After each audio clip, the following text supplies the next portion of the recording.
Hello, everyone. Welcome to Conversations in Horror, the podcast. I'm your host, Kevin L. Powers. I'm also the owner operator of Something Wicked Entertainment and Events, and I want to welcome you to our program today.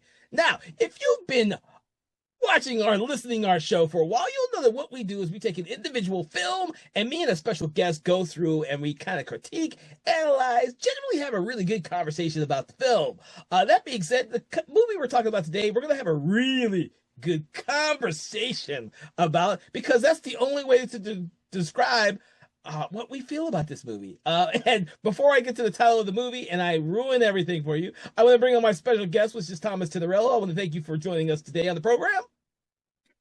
Kevin, I am very happy to join you on this dark and cold and chilly night in Georgia, where I live, where we just had snow the other day, little tiny flecklets of snow, the first snow of the year. There's a chill in the air. And I predict, I think the weathermen are saying this too, that's going to be a very snowy December here in Georgia. Yeah, I kind of got that impression too about the weather. We should not have had snow 2 days ago, and it just started coming down, which was kind of surprising everyone. But thank you, Thomas, for joining us on the show. Thankfully, we filmed this via Zoom in our homes, so the cold won't affect us that much. We are safe. We are safe in here from the terrors of the night.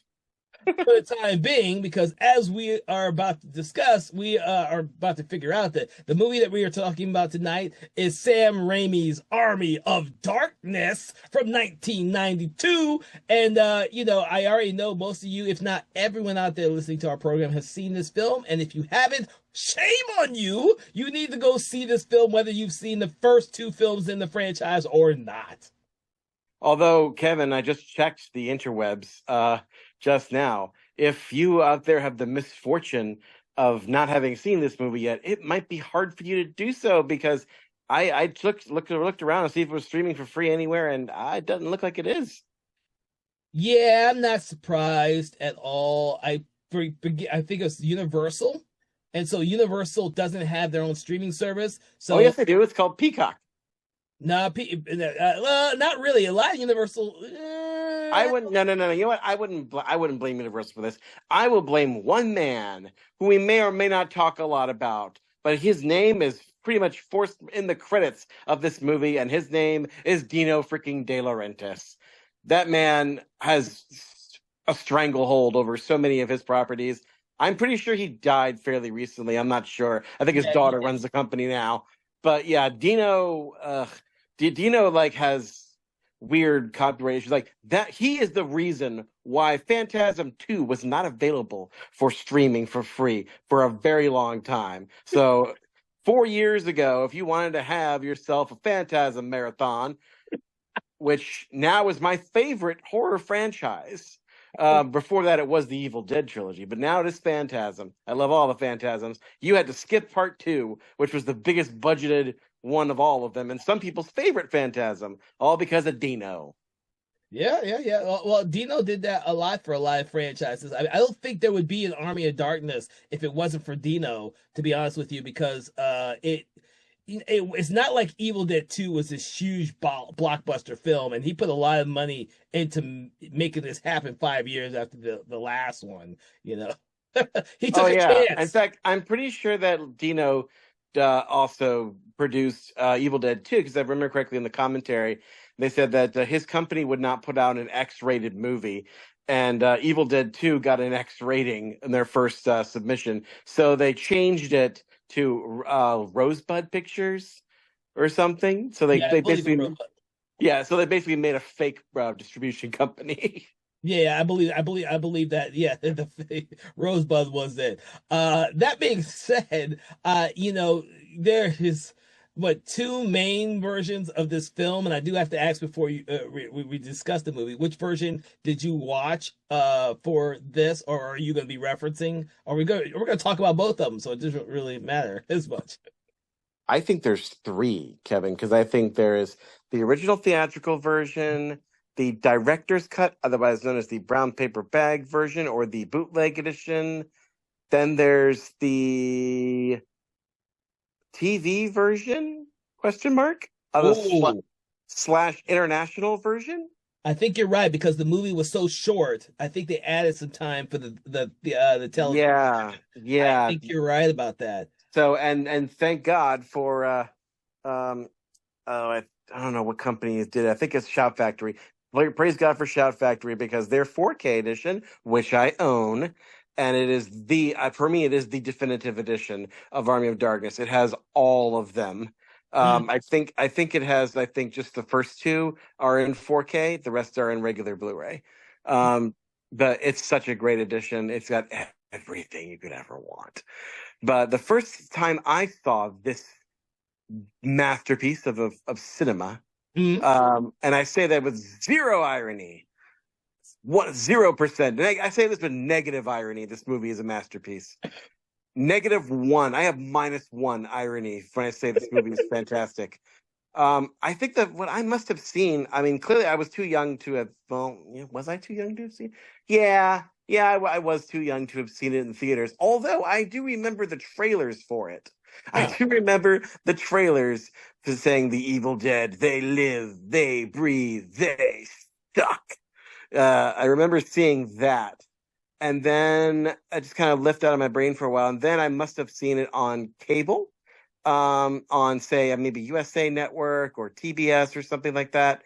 So the initial version that I saw was probably the TV version or the international version, which has lots of stuff that was cut from the theatrical version. So Hmm. when I finally saw the theatrical, I was like, wait a minute, wait. He punches Arthur in the face as soon as he gets off at the wait, what? And then he gets a sword and puts the king on his back and says, "You just let it be," and all that. Like there were great moments that were cut, although there are some great lines that are cut. Hmm. Uh, but I remember it because it's the freaking movie I love, and I remember every single moment of it pretty much. I'm like, hey, there's something missing here. What's going on? Later on, I find out, oh, they did that to make it longer. I see. But it's funny though, because this movie, ladies and gentlemen, for those of you who don't know, this movie was basically Sam Raimi's kind of not his big mainstream debut because that was Darkman. He did that. Darkman was a moderate success. The fantastic story of Liam Neeson getting revenge on people, which eventually became a genre in and of itself. Mhm. But this movie was his follow up to that. I guess you could say that Darkman was his big screen, his big budget debut, and then Army of Darkness was kind of like his I get to do whatever I want movie. It's kind of like I think somebody once said that this is the Gremlins 2 of the Evil Dead franchise.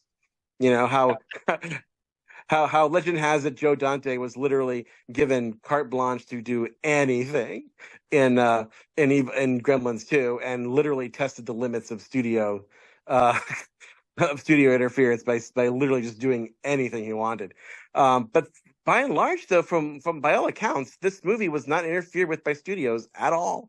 Dino pretty much let them do whatever they want. I think maybe they only had the ending, which we'll talk about later, was maybe influenced by some test audience things, but that's about it. I mean, this is full Sam Raimi. This is Sam Raimi probably at his most Raimiest. I mean, it's got so much corny spectacle. It's so big. It's so insane. It's so Three Stooges cartoonishly violent. It's got everything a boomer kid could ever want in a movie. It's got sword fights. It's got macho guys on horsebacks. It's got, fiery catapults. It's got wizards. It's got babes. It's got, kisses by a firelight. It's got tally ho. It's got a guy literally on a rope and swings saying tally ho, which he did twice now, this and Spider-Man. But yeah, it's got all of that. And unfortunately, because this movie was a bomb, we didn't get another movie like that for a very long time. No, we did not. Even Sam Raimi. Well, you know what? His follow up to this, which was The Quick and Dead, which I've always loved that movie. Had the same type of humor, but it was pared down tremendously from his previous films. Oh yeah, Quick and the Dead is like a chamber drama compared to this movie. I think, and to be honest with you, with Sam Raimi's career as a director prior to his making it really big with Spider-Man, he kind of towed the line there, going back and forth to the different types of films that he made, which is why I think he's endured as long as he has. And why I still enjoy watching every film he does, not only the ones he directs, but also the ones he produces, because he produces a lot of great movies. Oh yeah, for sure. Like Sam Raimi is, I would call him. I'm not sure if I would call him a singular artist, because to me, I don't use that term pretentiously. To me, a singular artist is somebody I would define in film as a director whose work you look at and you can tell within a minute and 30, that this is something by this artist. Yeah. And the style of which they compose scenes, the feeling, the vibe, whatever you want to call it, all that is fairly unique to them. Like you look at a Hitchcock movie and you know that is Hitchcock. Yeah. And nobody and you might be able to tell some influence from the German expressionists, but for the most part, he is Hitchcock and nobody else does Hitchcock. At least not until Brian De Palma came along. But and then of course, Argento and everybody else. But like another great example of this is like Terrence Malick, the guy who did Thin Red Line and Days of Heaven and Tree of Life. You look at that guy and look at any other director, nobody else is like Terrence Malick. Nobody else does cinema poetry the way Terrence Malick does. Poetry. But word to say for his work. Poetry. Yeah, it is. It is exactly what it is. But you look at Sam Raimi, and Sam Raimi would never consider himself an artist. He would consider himself maybe a really good craftsman of the moving image. He's so humble, but yet he does do the thing where he shows up to set dressed in a suit and tie like Hitchcock. Yeah. Or at least that's what the legend says. I've seen pictures of him doing that. I don't know if he still does that, but it's almost as if it's like he has Hitchcock's command of the camera, but I was going to say, but like Spielberg's childlike innocence, but yet Spielberg on his worst day Spielberg is never this deliriously mean-spirited as Sam Raimi is. Like Spielberg could never just mercilessly just mistreat his characters the way Sam Raimi does. No, he couldn't. He couldn't. And Sam Raimi and Bruce Campbell and what they've accomplished over the long careers together, friendships that lasted before they were making these short films. Even the short film that inspired this whole franchise, which Within the Woods. Yeah, which I've seen most of his short films, surprisingly. Oh yeah. You can find the short films, and some of them are really rough, like he says. Sam Raimi is described. So for everyone out there, I've read several of the books on Sam Raimi and his filmmaking, especially with the original Evil Dead, and he mentions all kinds of his stories about when they were shooting their early films before they came into doing the Evil Dead. And then by the time they get to this movie, he's just mistreating Bruce Campbell because it's second nature to him to do. Which is hilarious to me, and Bruce Campbell just goes with the flow, and he does it so brilliantly in this film and has such crackerjack timing. It's ridiculous. It's almost as if Bruce and Sam may have been subtly. I mean, they always cite the Three Stooges as their main influence, comedically speaking, but because Bruce takes so much physical torment, he's such a physical comedian, especially in Evil Dead 2, and a little bit more in this one. I feel like Bruce has got to be taking some cues from Buster Keaton a little bit. I wouldn't be surprised either. No, I wouldn't be surprised. Obviously, they have to have been taken from old Stoneface a little bit, because he could take so much punishment. But I think that Raimi likes to do that in a sense that, and of course he doesn't see himself as an artist, so he does this unintentionally, I think. But I think part of the what makes the tormenting of Bruce from movie to movie work really well, I think, is the fact that because Bruce looks the way he does, because he is a square-jawed, handsome, jockish-looking guy with a swagger and loves the ladies, and this is the sort of alpha man hero who could do no wrong in movies in days of yore. And so Raimi, because he just loves tormenting people he loves, accidentally, I think, makes an artistic statement by completely destroying that archetype every chance he gets by literally throwing stuff at Bruce Campbell and smashing his face, punching his face, kneeing him in the balls, and slashing and putting so many cuts on that beautiful chin of his. And of course, there's a great story in his book, how they used to have a template for the scars. They made this plastic template with holes in it so that the makeup lady could just fill them in from take to take, so that they would actually have continuity. Which, by the way, if you watch this movie, it's very rare that they care about continuity in Army of Darkness, but in this case they did. And at one point they were shooting some fight scenes earlier, and a piece of armor got Bruce's chin and just bled like a sieve all over, and they had to rush him to the hospital. And but he's in full makeup, so they get him in the chair, they get him in the gurney, and the nurse is looking at him like, "Oh my, what?"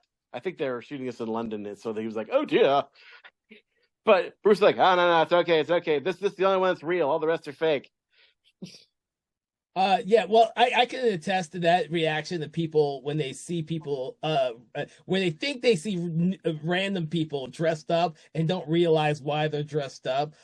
Because I have a story about this, because I was shooting a World War II movie with a friend of mine, and of course it's in the middle of the night, and and we all decide to take a break, and we're going to a gas station. So it's me and 5 Nazi soldiers. Oh my God. A gas station, and you should have seen the looks on their faces. Now, everyone who doesn't know what I look like out there who's listening, I'm an African American. So when the gas station attendant sees this African American walking in with 5 Nazi soldiers, it was one of the funniest moments I had ever experienced, because we didn't realize all this. We're over there. Oh, it's 2 a.m. in the morning. We need something to keep us up. So nobody's gonna notice.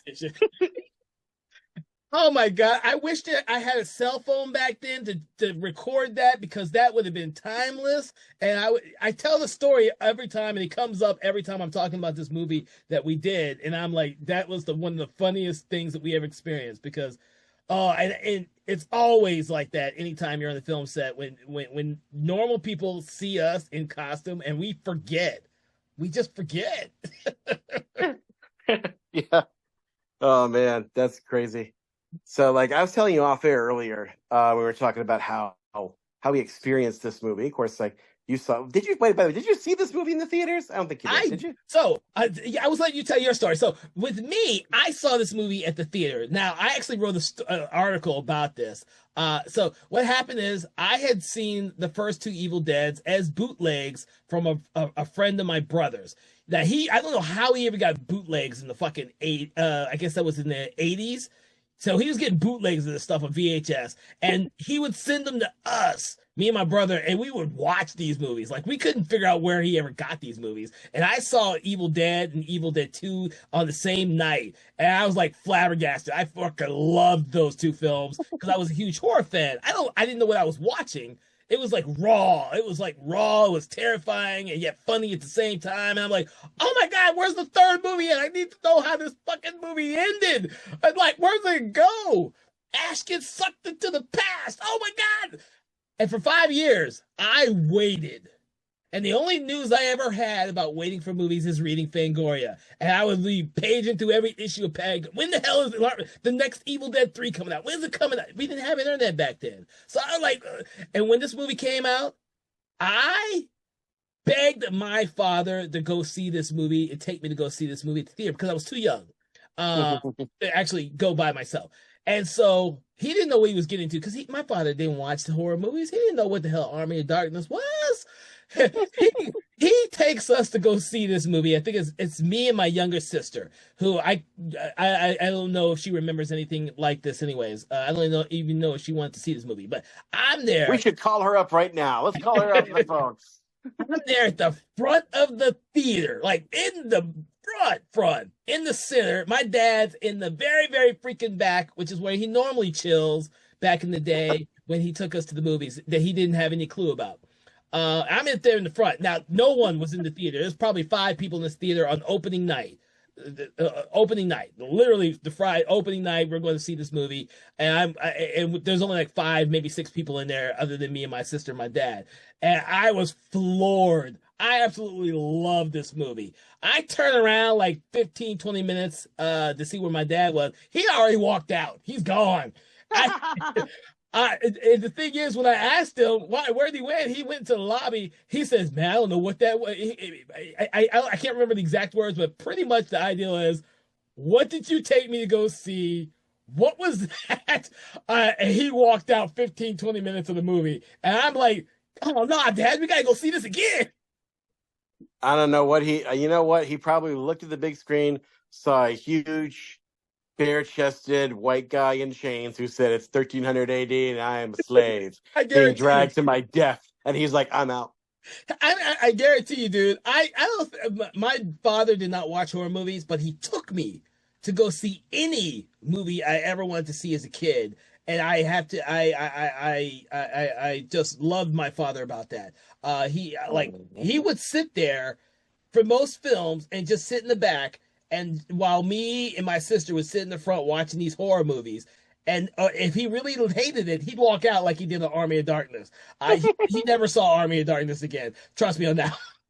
But it's funny for me because I was waiting 5 years for this movie to come out, and it's still one of my all-time favorite movies that I could just throw it in. And I have 3 different versions of this movie myself. I've never bothered to get rid of.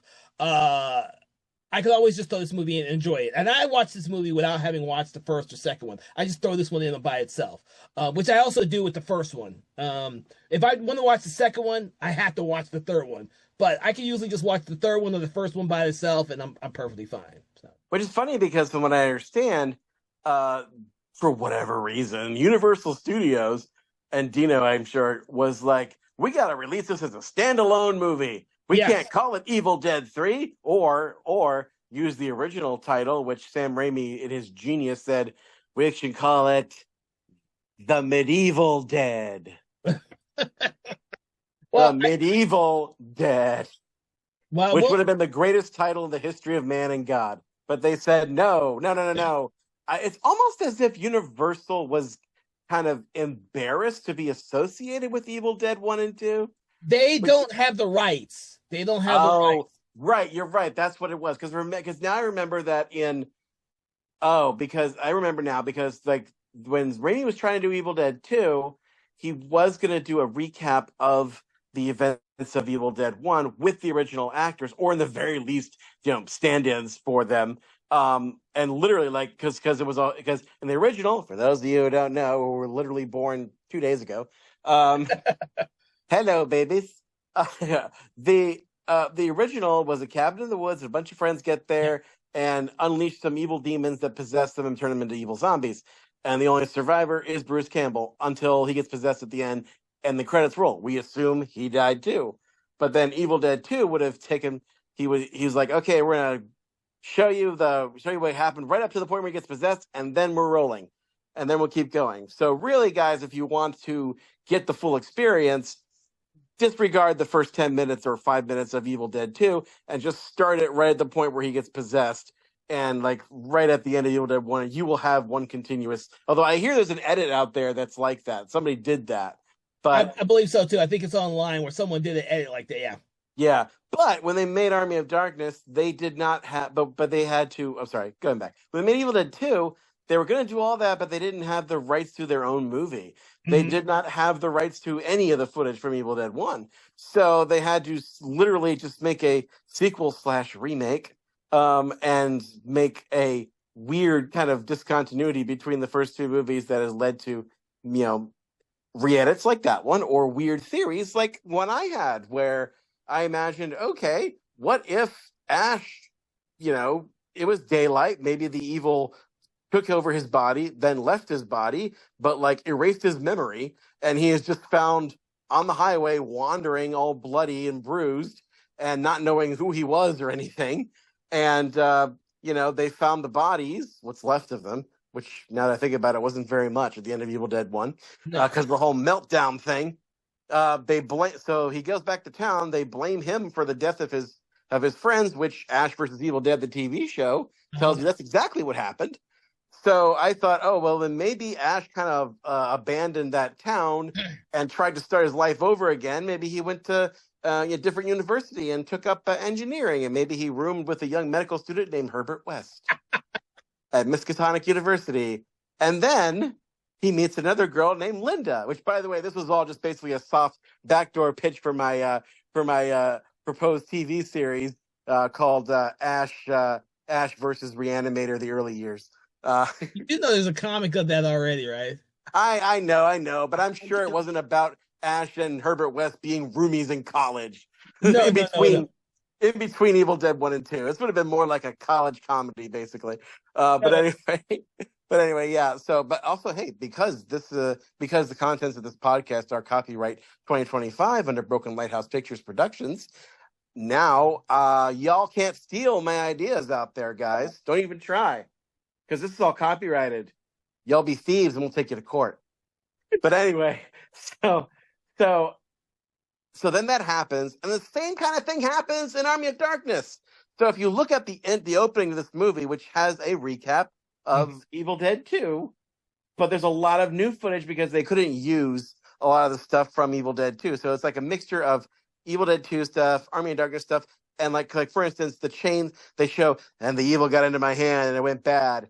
So they had to reshoot that whole chainsaw sequence because they didn't want it to be as bloody as the original movie, because apparently they were trying for a PG-13 rated Evil Dead movie and failed miserably.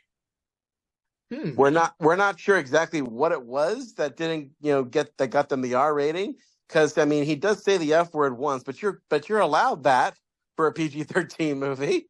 So there are people who suggest that it was the geyser of blood that comes out of the pit at the very beginning. Yeah. Yeah, that may have been it. That may have been. Although we also have to remember that this is 1992, and if I'm not mistaken, the late 80s, early 90s was kind of a really bad time for horror movies because the MPAA was cracking down on a lot of different movies. This is the same time that I think they cut out a lot of stuff from I think one of the Jason movies, one of the Friday the 13th movies. Yeah, and same thing with I think the last Freddy Krueger movie did the same thing. So there's a lot of that going around at the time. So no different. They got, some things axed. Yeah, but the thing about this movie is it doesn't really need it. This movie plays on comedy so much more than horror. It doesn't really need it.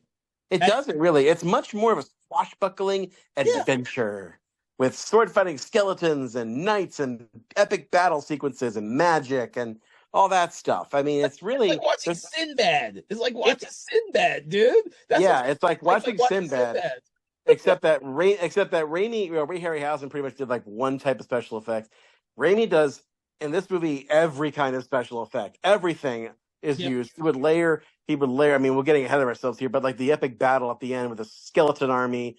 It's not just skeletons. There's also zombies in there. There's also skeletons. So he's basically and sometimes in some shots in the foreground, you got stop motion, you got puppet skeletons in armor and swords. Then in the midground, you've got stop motion skeletons. And then behind that, you got stunt guys in outfits. And then you got in the way, way background, stunt guys in Halloween masks, basically. Yeah. That you can't really see very well. But now that this movie's in 4K, you can see them a little bit more.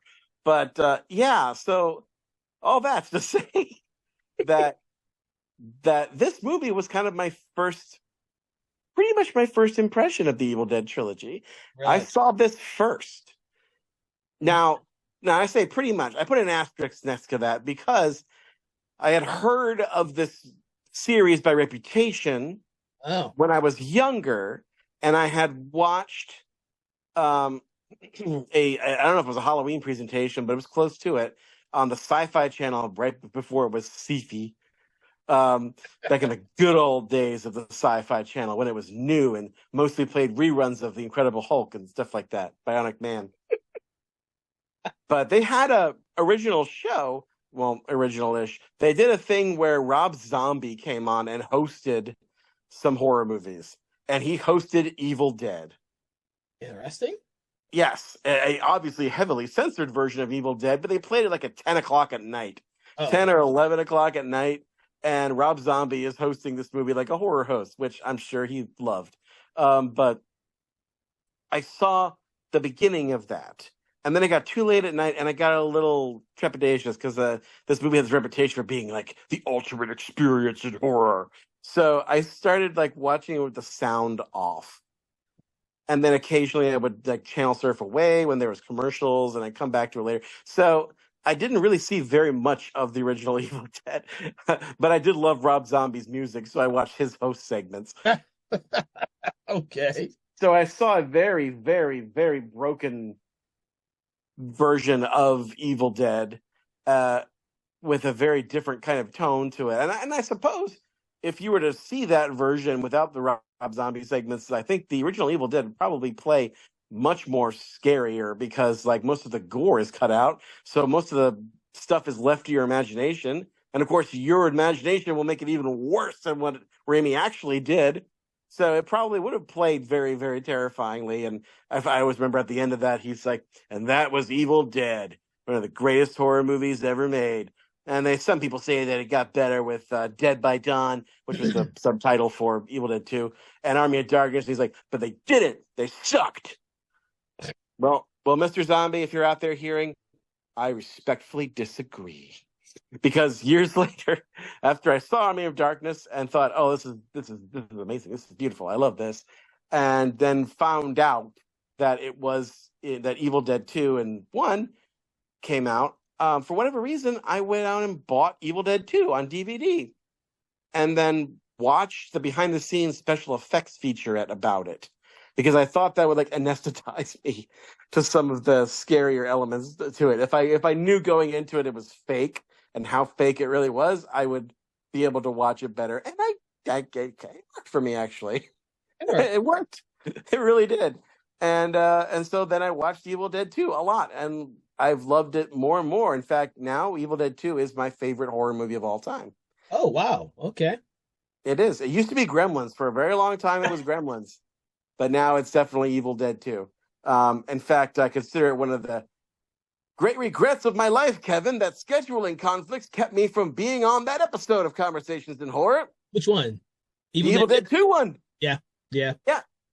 So, we're doing Army of Darkness now, and then we still have the Evil Dead, and then the remake of the Evil Dead and Evil Dead Rise, and of course the new one comes out next year. So we have plenty more to get to, hopefully. Oh yeah. All good. Yeah. So, but what's funny is though, so watched Army of Darkness on TNT, not knowing it's not quite the theatrical version. Bought Evil Dead on DVD without having seen it before. That's how I watched that. And then years later, when there was still VHS hanging around, we rented. I don't know how Dominic, my cousin Dominic. Hi Dom, if you're out there listening. My cousin Dominic, who is a firefighter at Florida Madeira Beach Fire, he somehow got a VHS copy of the original Evil Dead, and we were like, okay, we're finally going to actually watch this, because he also loved Army of Darkness as I did. Mm-hmm. So we sat down and watched the original Evil Dead, and it got really awkward when they got to the tree rape sequence. I was like, I was apologizing. I'm like, I'm sorry, Dom. I'm sorry. I suggested this. Yeah, wow. Everything else was great, but that part's rough. That's rough. No, it's just, it may be hard to watch now, but I don't know if it's rough or not. Only because Sam Raimi hasn't ever done another horror film that's like almost all strictly horror with no humor in it. He came close with Drag Me to Hell. That has a lot of dark humor in that one. Well, we'll see. We'll see what his next one's up. What's it called? It's a survival. What? Send Help. Okay. Well, yeah. We'll see how that one works out. No, that one definitely has to have some dark humor in it, with just having the two actors on there. I believe that one will be another good one. I've always loved Sam Raimi's films. I don't think there's a film of his as a director or writer that I did not enjoy. I think that he has always been consistent with what he put out there, and he's very versatile. Like I love A Simple Plan. I Oh, freaking love that. Simple Plan's a masterpiece. Although I haven't seen The Gift, which The Gift is supposedly also a great one. it's I also love good. that too. Okay, what about his baseball movie For Love of the Game? I love the concept of that one. I've not seen that one that often because when I watch a baseball movie with Kevin Costner, I go back to Bull Run. Bull Bull Durham, Durham. yeah, Bull Durham. I everyone does that. Yeah, it's hard. Yeah, that's hard. That's like the epitome of greatness right there when it comes to baseball movies. And then I'll watch Field of Dreams, and then For Love of the Game is like down on that list because then I'd watch Tin Cup, and he's just done so many great sports movies. But Sam Raimi, in my opinion, because the only movie of his I have not seen is Crime Wave, which I own, but I haven't seen it yet. I think that this one for me is where he balances the comedy extremely well with this movie, and I think it's so rewatchable and it's so enjoyable every time I watch it because it's so well timed and well placed. And part of that is because of Bruce Campbell. And part of that is exactly the direction because there's so much Three Stooges in this movie that it's like if you whether you're a Three Stooges fan or not, you gotta love this movie for the humor in it, the physical humor in The this movie. slapstick humor that he does in this. Well, I think he turns it up to 11. Yes. The highest in the graveyard sequence, which we'll talk about as we go through it. But like, it's I laughed so hard when I watched that the first time. He's getting slapped literally by all these different skeleton hands that slap like they're clearly made of rubber, and and they're coming at him like at positions that are literally impossible. And he does the whole like put his finger. If you're watching we're not doing video quite yet, but like, the whole put your finger, your hands over the bridge of your nose and block the whole Three Stooges eye poke thing. They do that with skeletons and they get around it. But like poor Ash. Forget Bruce Campbell as an actor for a moment, but we'll get back to him because he's amazing. In fact, he's one of two actors that if I ever met in real life, I would be starstruck. There's two people like that. Bruce Campbell is one and Christina Ricci is the other. My brain would explode if I ever met those two people in real life. God forbid they're in the same room. I don't know if I'd survive. But anyway, I would be a puddle of festering blob. But like, he's basically the Job of his universe. Like he's constantly loses things and gets put through the ringer physically, emotionally, spiritually, just everything. And like the first movie, he's just a guy. He's not that bad. In fact, he's barely the main character. And the first people that you think it's this other guy, I can't remember his name, Scott, I think. You think Scott's the main character, and then he dies midway through the movie. So Ash is really just the final girl. In fact, I was shocked to find out when I played the video game Evil Dead Hail to the King that Ash's full name is Ashley Williams. Yeah. So he has a girl's name. Ashley Williams. Which makes him a final girl, basically. He is the first male final girl in horror history. I don't know the year for this, but you could be mistaken. It could be what was it, Nightmare on Elm Street 2. Well, see, I've never seen Nightmare on Elm Street 2 all the way through, so sorry. I've seen the first one and the last one. Oh Jesus! No, I was just I just wanted to put that out there for you. But I'm not going to talk down about the movie because I actually really enjoyed the second Friday, Nightmare on Elm Street. I really enjoyed that one. But it's the only one with a final guy in there as well. Yeah, but I do think. Yeah, but I do think I was going to say it before I forget. I don't want to forget this train of thought because I think it's part of the allure of this movie. It's not just the humor, which is great. It's not just the insane camera work, which is amazing. But like Ash himself has become a horror icon for a reason. Because, and I'm looking back around, he is the anti-hero of this gallery of horror heroes. And really, there's not that many horror heroes. We got a lot of great monsters. We got a lot of great horror villains. Yeah. But as far as horror heroes go, we don't really have that many. There's Van Helsing, Buffy the Vampire Slayer, um, Laurie Strode, I guess. Well, that's because she's keeps coming back in sequel after sequel. I guess Tom Atkins and everything he does. That's about it. That's all we got. Oh man, with Vampire Hunter D from Vampire Hunter D. That's it. That's all we got. I mean, I guess you could throw Ben from Night of the Living Dead in there, but he doesn't last very long. Spoilers for that movie. But it's like he's it in terms of like the Slayer, but also he's got quippy lines. He's got a great sense of humor, but he's an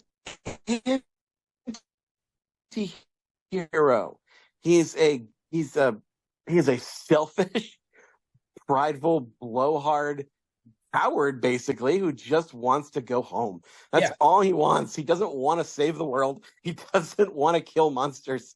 He just wants to get out and go home and preferably get his girlfriend back, which is the big thing in the two movies, but he could never have her, of course, because, when you chop your girlfriend into pieces with a chainsaw, it's kind of hard to go back from that. But like, yeah, he keeps, but it's like, and he's terrible at what he does, except he's really good at killing deadites. That's all he's really good at, is killing the monsters. But yet he's just dumb enough to make mistakes that facilitate more incursions of the evil. Well, that's one of the great things about the character and why people like him and how he keeps coming back, because we see that more explored in the TV show Ash vs. the Evil Dead. Oh, and in the TV show, they make him even stupider, if that was even possible. I know, if that was even possible, but they managed to do it and do it well for 3 seasons. Yeah. Yep, they did. God bless you, Bruce Campbell. If you're out there listening, we love you. Yeah. But what's funny though is, like, as I was thinking about the movie again and thinking about Ash and his legacy, like, to me, I think there's something deep seated. If we're gonna get a little bit of Jungian, we're gonna get real highfalutin for a second here, folks. Yeah. But bear with us. We'll get back to the silliness soon. I think this will be a unique, because I don't hear anybody else talking about this, but I really do think that Ash as an anti-hero is basically the reincarnation of Odysseus from the Odyssey. Because think about it. If you actually read the Odyssey, especially if you read Emily Wilson's translation of the Odyssey, which is like the newer one, you realize, wait a minute. I'm not sure Christopher Nolan quite understands this, because from what I've seen, I'm not sure he quite gets the read of this, because I think Homer meant for Odysseus to be an anti-hero, because Odysseus constantly is making mistakes that get all his men killed, and yet they keep following him to all these things, and all the things he does to get them out of situations really aren't that smart. Like the Cyclops in the cave. First of all, he got them into that situation in the first place. But then the Cyclops blocks their entrance, and he's like, oh, you know how we get rid of the Cyclops? Let's take a big log, and we'll sharpen it, and it'll be a big, giant spear. And then when the Cyclops is asleep, we're going to ram it right into his one eye. Ha-ha, he's blind. Now he can get out. Yeah, that's real smart, Odysseus. But yet, somehow, because he has the favor of the gods, he still survives. And that's part of what I think is neat about the anti-hero, is that the typical hero, all the glory due to him is due because he's so smart, or he's so strong, or he's so whatever. But the anti-hero succeeds not because of all those things. He succeeds in spite of himself. And in a classical sense, he succeeds because he is, my favorite phrase is God's favorite idiot. Like, my favorite version of that, of course, is Deadpool, where he's literally called, I think in Deadpool 3, you are God's favorite idiot. Yeah. Where you're stupid and you always do these things wrong, but someone up there likes you. And I think ultimately that gives, more glory to the creator, in the sense that he chooses to work through this idiot. Although in Sam Raimi's universe, not only does he choose to work through this idiot, he also wants to torment this idiot. Yes. Because, well, I mean, you can't say that Ash doesn't deserve it because, I mean, he kind of does. But I don't know. He's a loudmouth braggart. He is a loudmouth braggart. He literally is called that by a character at some point.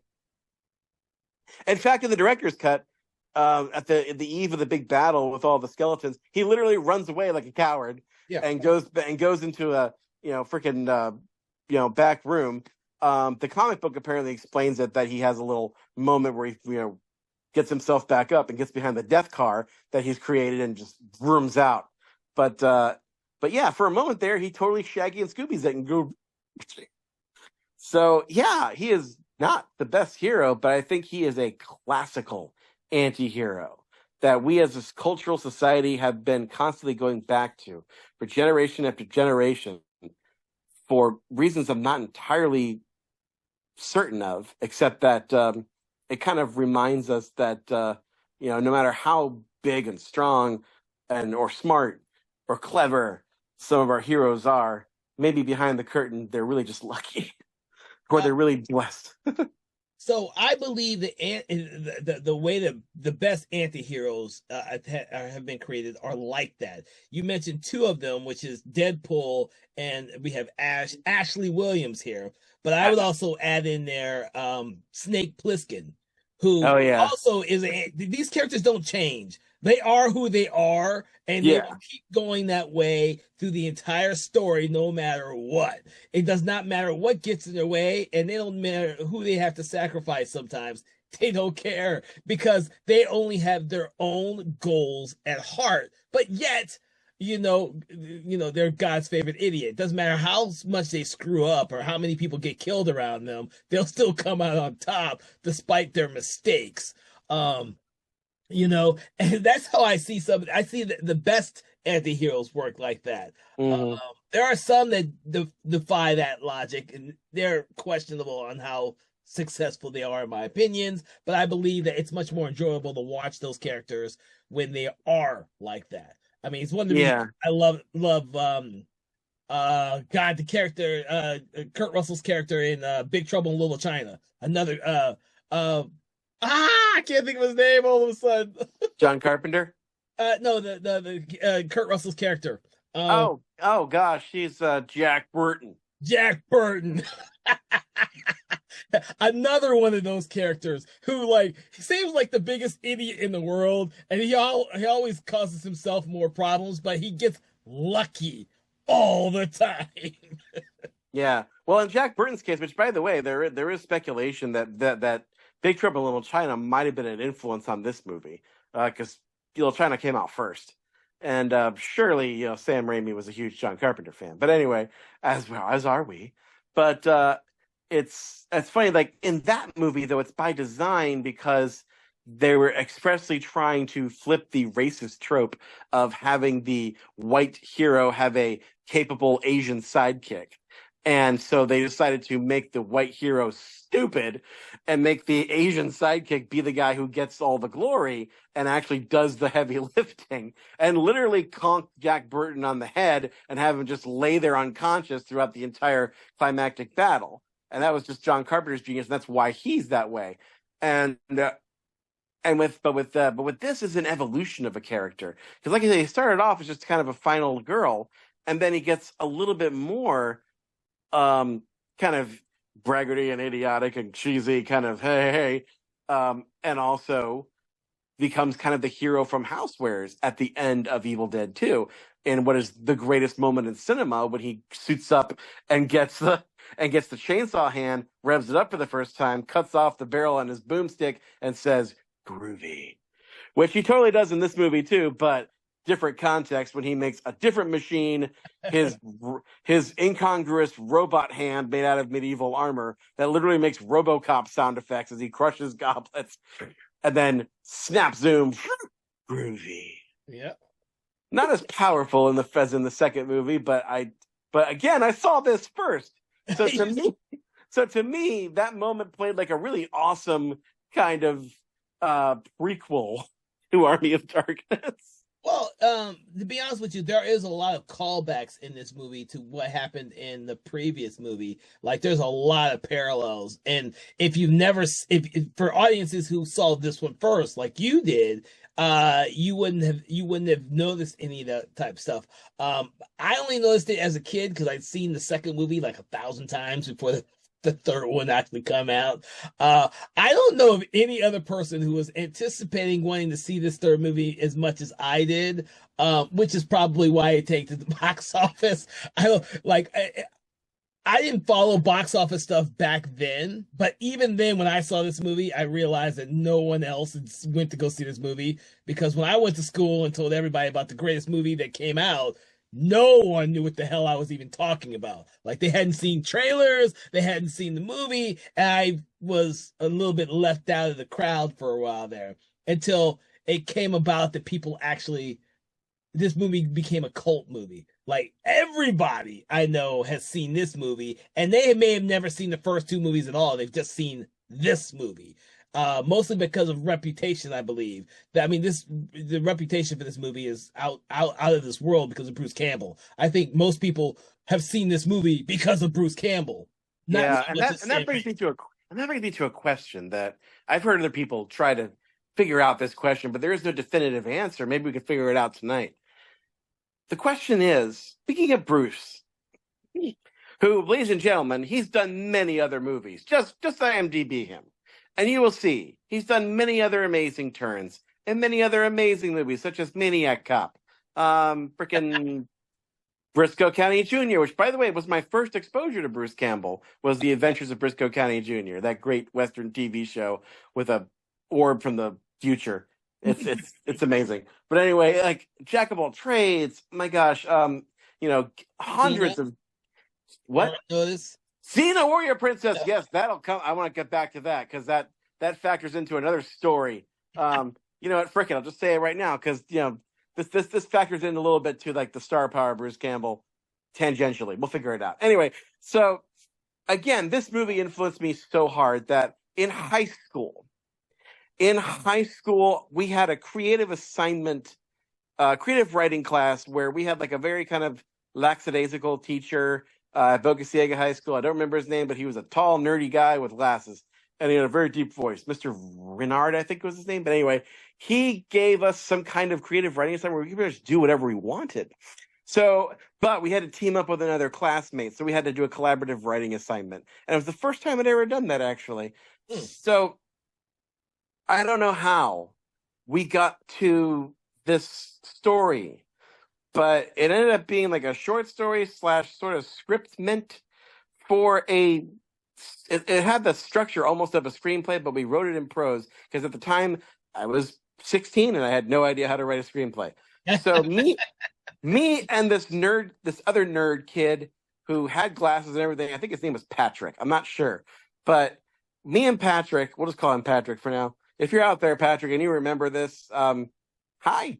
Uh, but so me and Patrick, I don't know how we got onto this, but we started making I guess, fan fiction before I even knew what that was, where like Xena Warrior Princess was fighting Ares and chased Ares through a time hole and got him to the future, which is our world, and Ares was like raising an army of the dead or something, and there was zombies involved. But on this journey, she took Bruce Campbell's guest starring, mustachioed hero, Italocles, the King of Thieves, with her on this journey. And as soon as Italicus comes to the modern day, he realizes, wow, I'm really good at this thing called a gun.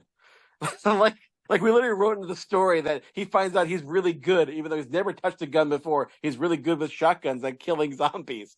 And then gradually it just becomes Army of Darkness, basically by the end of the story. And their main villain was Ares possesses the body of Wayne Knight's character Newman from Seinfeld, and he becomes this wizard called the New Man, and that's who they have to fight. And then in the end, they vanquish him, and he literally Italicus literally takes a girl and says, "Give me some sugar, baby," and gets some sugar from her, and then she slaps him, like you do. and we turned that in, and I think I got a B- on it. Oh my God. But Okay. like the question then is to me like, so why hasn't Bruce Campbell become a major star? Why did he never really get his big break? I know he talks about it at length in his first book, If Chins Could Kill, and I think he basically alluded to like he had his chance with the Phantom, like that would have been it. If Phantom had him in it, like that would have been his big leading man role, but Billy Zane got it instead. It But then, still wasn't a hit. it still wasn't a hit. Yeah, I'm not sure even if Bruce Campbell had played that character, I'm not sure it would have been a hit. But yeah, but like, so like, why hasn't Bruce Campbell become such a huge star? My theory is this. I'll ask you what you think about it. Okay. My theory is that Bruce works best. His shtick, his whatever, his main talent, his lightning in a bottle, is taking that beautiful face of his, that charm, that charisma, and destroying it.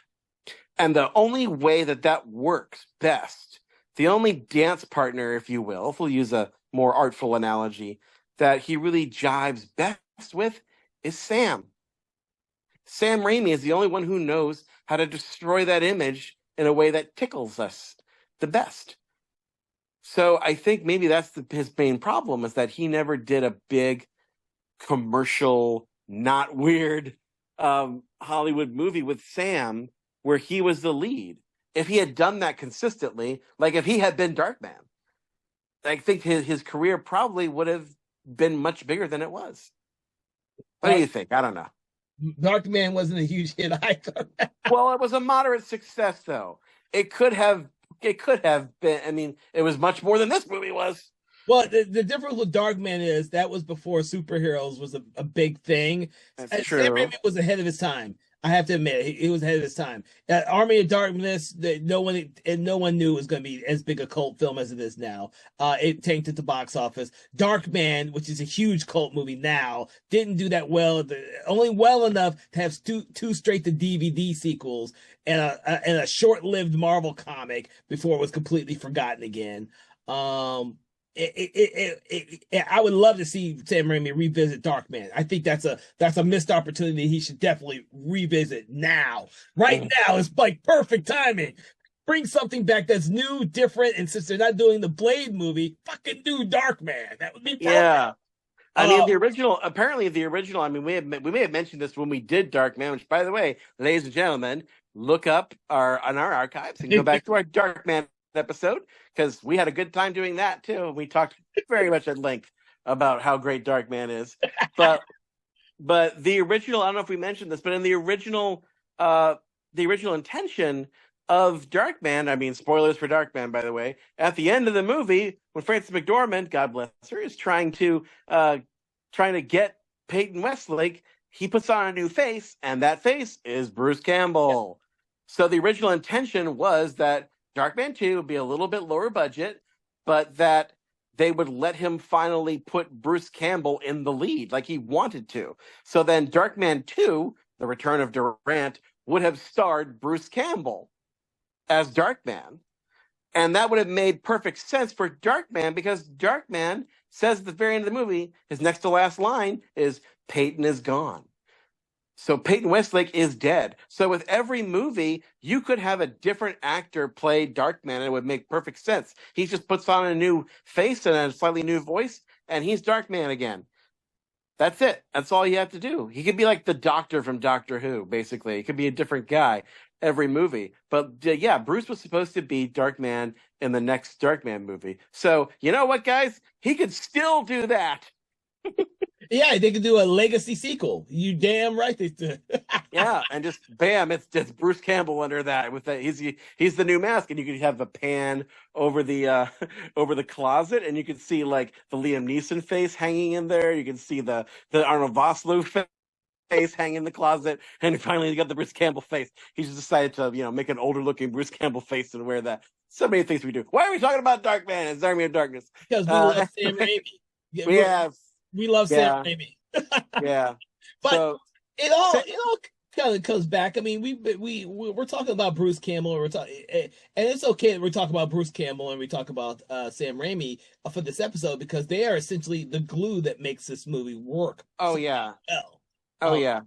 And when we talk about Bruce Campbell, we have to talk about the thing that he does best in this movie, aside from the physical comedy, which is selling these lines. Yes, yes.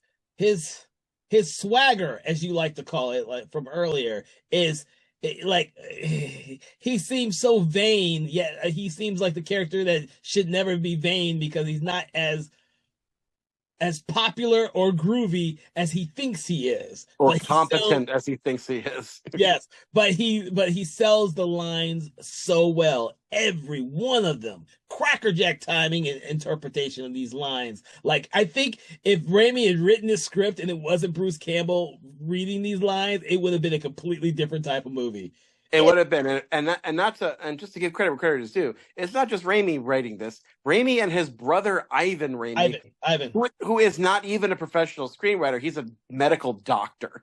So that's probably part of the charm of this movie is that it is co-written by someone who's basically an ignorant artist. And I don't mean that in a derogatory term, Ivan, Mr. Raimi, if you're out there listening. But like he wasn't raised with the rules of, he didn't read Sid Field. He didn't read any of this, crap that they force you to read or they tell you got to read, or freaking Robert McKee. I don't know if McKee was around back then, but anyway, Sid Field certainly was. But Sid Field certainly was. But like, he doesn't so there's like so I think it's part of the charm of this movie is that it is written by someone who doesn't really understand what's supposed to quote work for a movie. He just does what's funny to him and what's interesting to him. So there's these two brothers basically, just made each other laugh, and this is what they came up with. Gems like this. And then you know what? I'm gonna say it's like some of my best Bruce Campbell impersonation. Some of my favorite lines in order of from favorite to most favorite. Okay. I love I don't know why, but I love when he goes, whoa, whoa, whoa, spinach chin. Like he calls Merlin spinach chin. Whoa, whoa, spinach chin. And then of course my next favorite after that would be, oh, what a horrible nightmare. He's lying on the floor in the windmill sequence, which is probably the only time this movie becomes an Evil Dead movie again, is the windmill sequence. He goes to this abandoned windmill on his journey to find the Book of the Dead, because that's the only thing that's going to get him back to his time. But like, it's an abandoned windmill that looks really well kept, actually. Mm-hmm. But for reasons, he is tormented by little versions of himself, and they're all evil. And they've got him tied to the ground, but he's knocked out. And now he comes to and says, oh my God, what a horrible nightmare. Wait a minute. I can't move. I don't know why I like that. I still sometimes will say to people like, oh, what a horrible nightmare when I'm waking up from a nap or something. Well, God, I can't move. Well, because that sequence, like some of the best in this movie and in the entire Evil Dead franchise, that scene in the windmill with in the little bitty ashes reminds me so much of Ash when he's in the cabin in the second film when he's back his hand. The slapstick comedy that happens where the hand in the second one is always outwitting Ash, and the little ashes are outwitting him in this film. It's so, and that's one of those things I was telling you about earlier when there's so many callbacks to the second film. This is probably one of the most overt ones because they are so much alike, and it's so hilarious to watch both of them in their different ways because it's still Ash terrorizing himself. first one was his severed hand. This one, his reflections, his multiple little reflections of himself. Oh yeah, there's a whole Freudian subtext here with this, where like the unconscious Ash comes out to torture himself. I mean, you get a brief glimpse of that in what's one of my favorite sequences that's genuinely terrifying in Evil Dead 2, where Ash he can't process all the horrors that he has seen thus far in Evil Dead 2, and he just like stares at himself in the mirror and says, all right, get a grip, buddy. Yeah. Get a grip. It's gonna be okay. It's gonna be okay. And then all of a sudden, his mirror reflection jumps out at him and grabs him by the shoulder and says, "What do you mean, okay? We just chopped up our girlfriend with a chainsaw. Does everything sound fine?" Yeah. And even in the commentary, they say, "Oh, that's the first appearance of Evil Ash, who becomes basically the villain of this movie of Army of Darkness." But like these little people, these little Lilliputian ashes are like the first incarnation of Evil Ash because they get him to eat one of them, and he takes some steaming tea. There's like a little bit of hot chocolate, come on, and pours it down his throat. Doesn't burn his tongue somehow, but then gets it down into his belly. He's like, yeah, see, that'll teach you, huh? That'll teach you.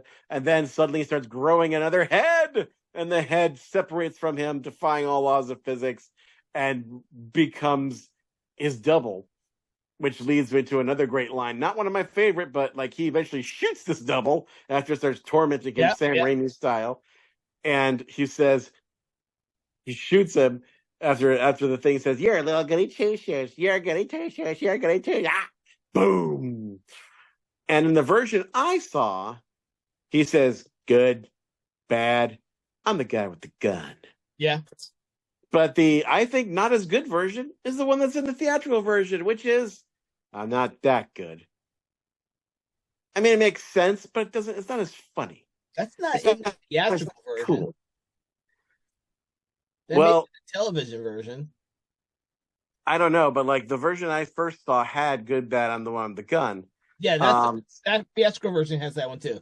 Okay, well, actually, now that I think about it, that I first saw that in the brown paper bag bootleg edition, which has the original title, because literally the title is Bruce Campbell versus Army of Darkness. It doesn't say Bruce Campbell in Army of Darkness. It's Bruce Campbell versus the Army of Darkness. But yeah, so I mean, I might be wrong on that. But like, who knows? Yeah. I only knew there was two versions.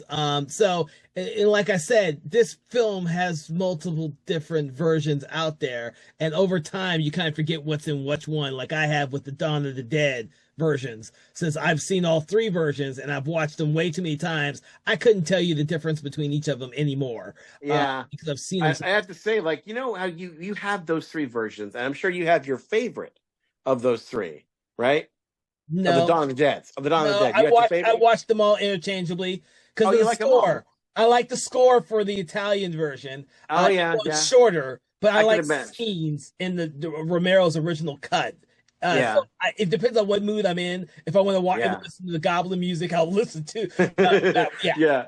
Well, but other times it's like you have your favorite, like your Blade Runners, for example. Most people I do have. Yeah, most people pick the final cut. That's their text for Blade Runner. Yeah. But like I think honestly, like with any of the versions of Army of Darkness, they're all great. They're all good.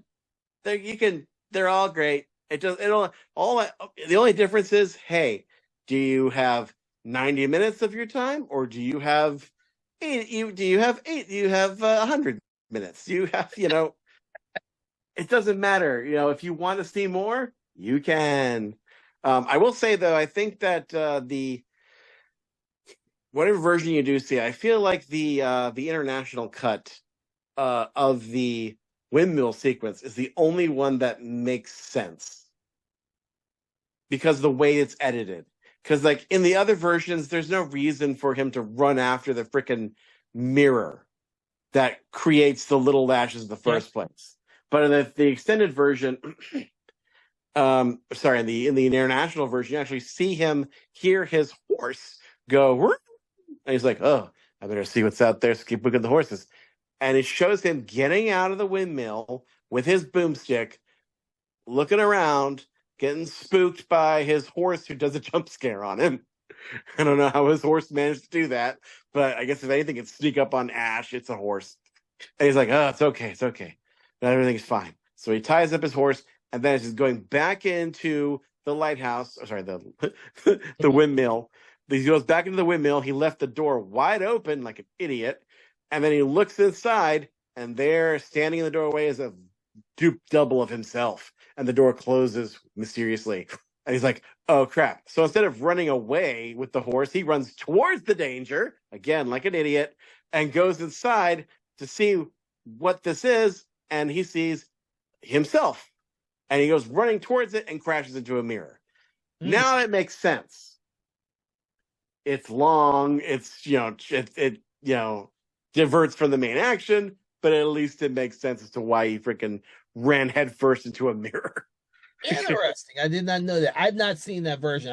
Like I said, I've only seen the theatrical version and the director's cut. I've not seen the international cut / TV cut that they did. I've not seen either one of those. So yeah, the only drawback to seeing that cut is that it's painfully obvious sometimes where the older footage, where the extended footage is, because it's not as high quality.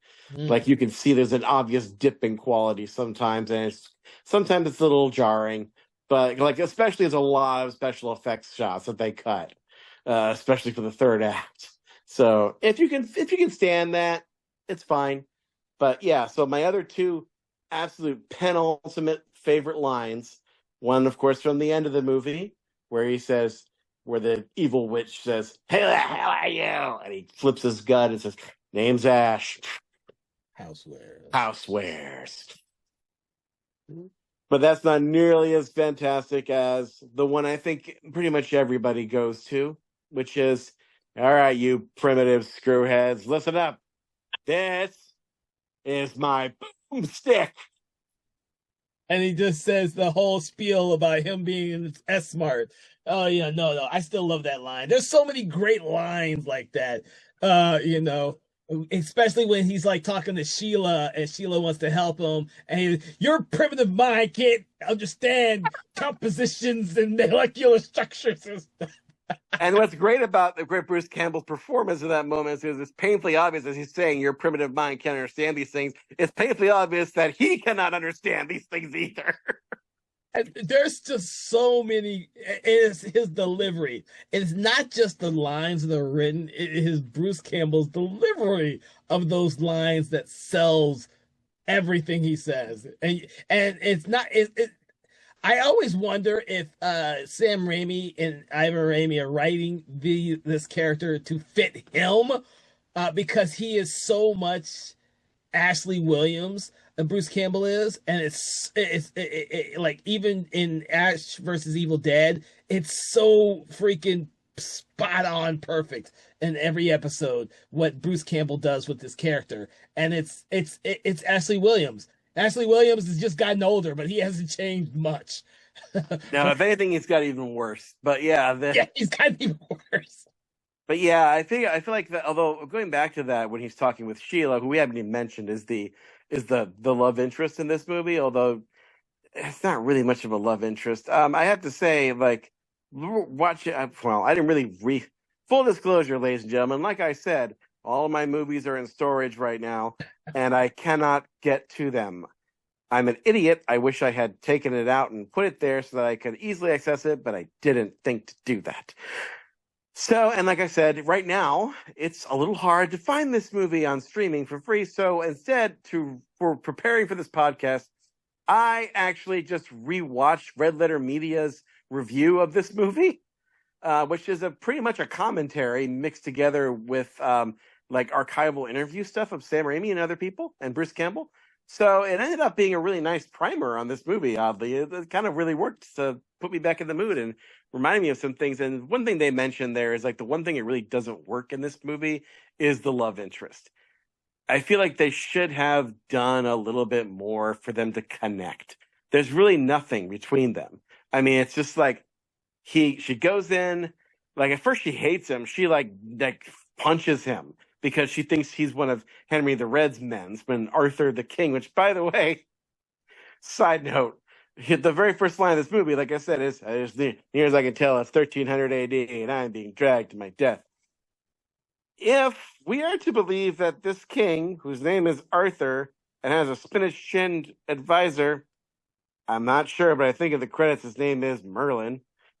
If we are to believe that this is King Arthur and Merlin in Camelot, then Ash's appraisal of the time period is way off, because most scholars agree that 1300 AD, King Arthur, if he existed at all, which highly unlikely, but okay.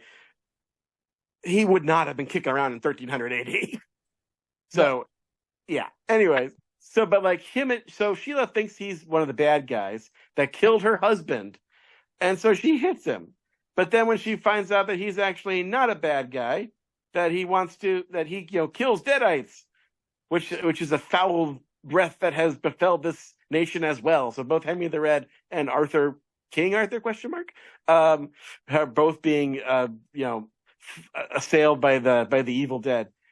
But then she makes a blanket for him. He's like, I made this blanket for thee. He's like, great, I'll need another horse blanket. And then she slaps him again. And then he's like, and then grabs her and without her consent, kisses her and says, give me some sugar, baby. And then they get together and depending on which version you have, you might see more or less of what happens next. That's it. That's it. That's all there is. That's all there needs to be, in my opinion. You cannot believe that Bruce Campbell's Ash is going to be someone who can woo any woman. And so he wooed Linda. He wooed both Lindas. Well, Linda's different. He wooed Linda before they went to the cabin. I know, but there had to be something, And by the time we get to Army of Darkness, Ash Williams isn't that if you take into consideration he was like a Nebish type of character in the first film, and then he just becomes Ash during his experiences in the second film. By the third film, when he's been killing Deadites left and right, it is like I'm groovy and everyone just loves me type of character after that. Although it should be noted though, like we see this like over years, like you waited 5 years to see this movie and all that. But let's not forget that for Ash, in the time continuity of this movie, his girlfriend Linda died yesterday. For him, I mean, he hasn't really slept in 14 hours, but it's crazy, although, I mean, he does have this great scene where, he's laying there in a chair and beautiful women are feeding him grapes. He's like, first you want to kiss me, or first you want to kill me, then you want to kiss me. Blow. Which, by the way, I didn't know this until today when I was researching, but like that sequence was supposed to be much bigger, but they ran out of money. Like there was supposed to be like the Pit Witch. Sorry, not the Pit Witch. That's a whole other thing. I had her action figure, but this is a different witch. There's like several horror hags in this movie, but like the second horror hag that shows up in this kind of throne area where Ash is getting fed grapes, and the wizard tells him that, if you get to the Book of the Dead, there is a spell that might send you back. Mm-hmm. But if you do that, then you won't be able to help us destroy the evil here. And he's like, all I want to do is get back home. And then the evil witch spills the boiling water, and it turns out, Deadite, played by Patricia Tallman, who was Barbara in the Night of the Living Dead remake. So she's basically doing her stunt girl duties here, and she's fantastic. But anyway, that whole sequence is just like 4 walls, and it's very small. Originally, it's supposed to be like all these columns in this huge like indoor colonnade, and like the witch was supposed to come down the columns and knock down them like dominoes, and then show up and like fly around and freaking assault Ash that way. It was supposed to be huge. Apparently, like they built the miniature and knocked them down, but for whatever reason, they're like, we don't have enough money. So guess what? We're literally gonna trim this down and reshoot it in a garage. This movie is huge, and they shot stuff in a garage. Well, that's the thing. I get the impression that this movie was designed to be very big, and then when they started shooting it, they started cutting back on stuff because it was a period heavy movie. I don't know. I actually, when my books on Sam Raimi and on the Evil Dead franchise focuses on the first 2 movies in the franchise and not so much the Army of Darkness, which was kind of sad for me because I'm a huge fan of all 3. But I have 2 books. I think it's 2 books that focus on these, but they mostly focus on the first 2 films and not so much the third film, which is kind of sad. So I don't know much about that. I just know how much I love the movie, to be honest with you. Well, what much I do know about the production, the troubled production of this movie, was from Bruce Campbell's book "If Chins Could Kill," which I highly recommend y'all get a copy of that or check it out from your local library because it's great. Because Bruce Campbell, in addition to being a great actor, he is also a very gifted writer, and his book is very funny and very filled with lots of great advice for starting out filmmakers and actors. And he made a sequel to that one. Further, I can't remember the name of it, but it also has the word "chin" in the title, because of course, why not? And he wrote that book because things had changed so much in the industry that he needed to update it. So basically, that's what he did. So I recommend getting both those books, which I did. Both too, but I haven't read either one of them. I haven't had time to sit down and read them yet. I would love to get Bruce Campbell to sign both of them. I tend to get my stars that I get signatures for to sign their books and stuff. I don't know why. I prefer that over the pictures and stuff like that. I'd rather. You know what, Kev? If you don't have time to read, but you have time to listen to audiobooks, I hear that the audiobook of Bruce Campbell's "If Chins Could Kill" is amazing because he does it. Oh, nice. And there are tons of pictures and graphics and behind the scenes photos in that book spread throughout. And and the way he makes it work in audio is he just describes what the picture is. Okay. And so that makes the audiobook its own pleasurable, funny experience in and of itself. But I love when writers do that. I love when they do their own audiobooks too. I always find those much more interesting. I know it is. I know it's It tough to is. say, but I love right now because of the controversy surrounding him. But I love Neil Gaiman's audiobooks when he reads his own books. They're freaking phenomenal, in my opinion. Oh yeah, he's a gifted storyteller for sure. Like When he reads his own books, it's simply amazing. But he's like taboo right now. yeah, But who isn't in this day and age anymore? To be honest, I know. Well, a lot of great authors were terrible human beings too, and artists. Yeah, but by and large, there's no controversy around Mr. Campbell. Thank God. thank God. Yeah. But of course, like I forgot to mention this, but like when we were talking about the graveyard sequence, which is probably the funniest whole sequence in the movie, they have like a first kind of medieval trope, which is the test. So they test Ash because the wizard says you must go retrieve the book from the graveyard. How it got there in the first place, I have no idea. But anyway, he goes there and you have to get the book, and then you have to recite the sacred words from the Book of the Dead and say Klaatu Barada Nikto. Repeat them. He's like, Klaatu Barada Nikto. Yeah, I got it. We'll repeat it again. I got it. I got your damn words. So, but he gets there, and there on the headstone is not one, but two, but three Books of the Dead. And interestingly, like one of them is on this crumbled cross, which that should have been his first clue. That's the true Book of the Dead, but Ash is an idiot, so of course that's the last one he picks. He's like, whoa, hey, that stupid wise man didn't tell me anything about three books. All right, which one am I supposed to take? All of them or one?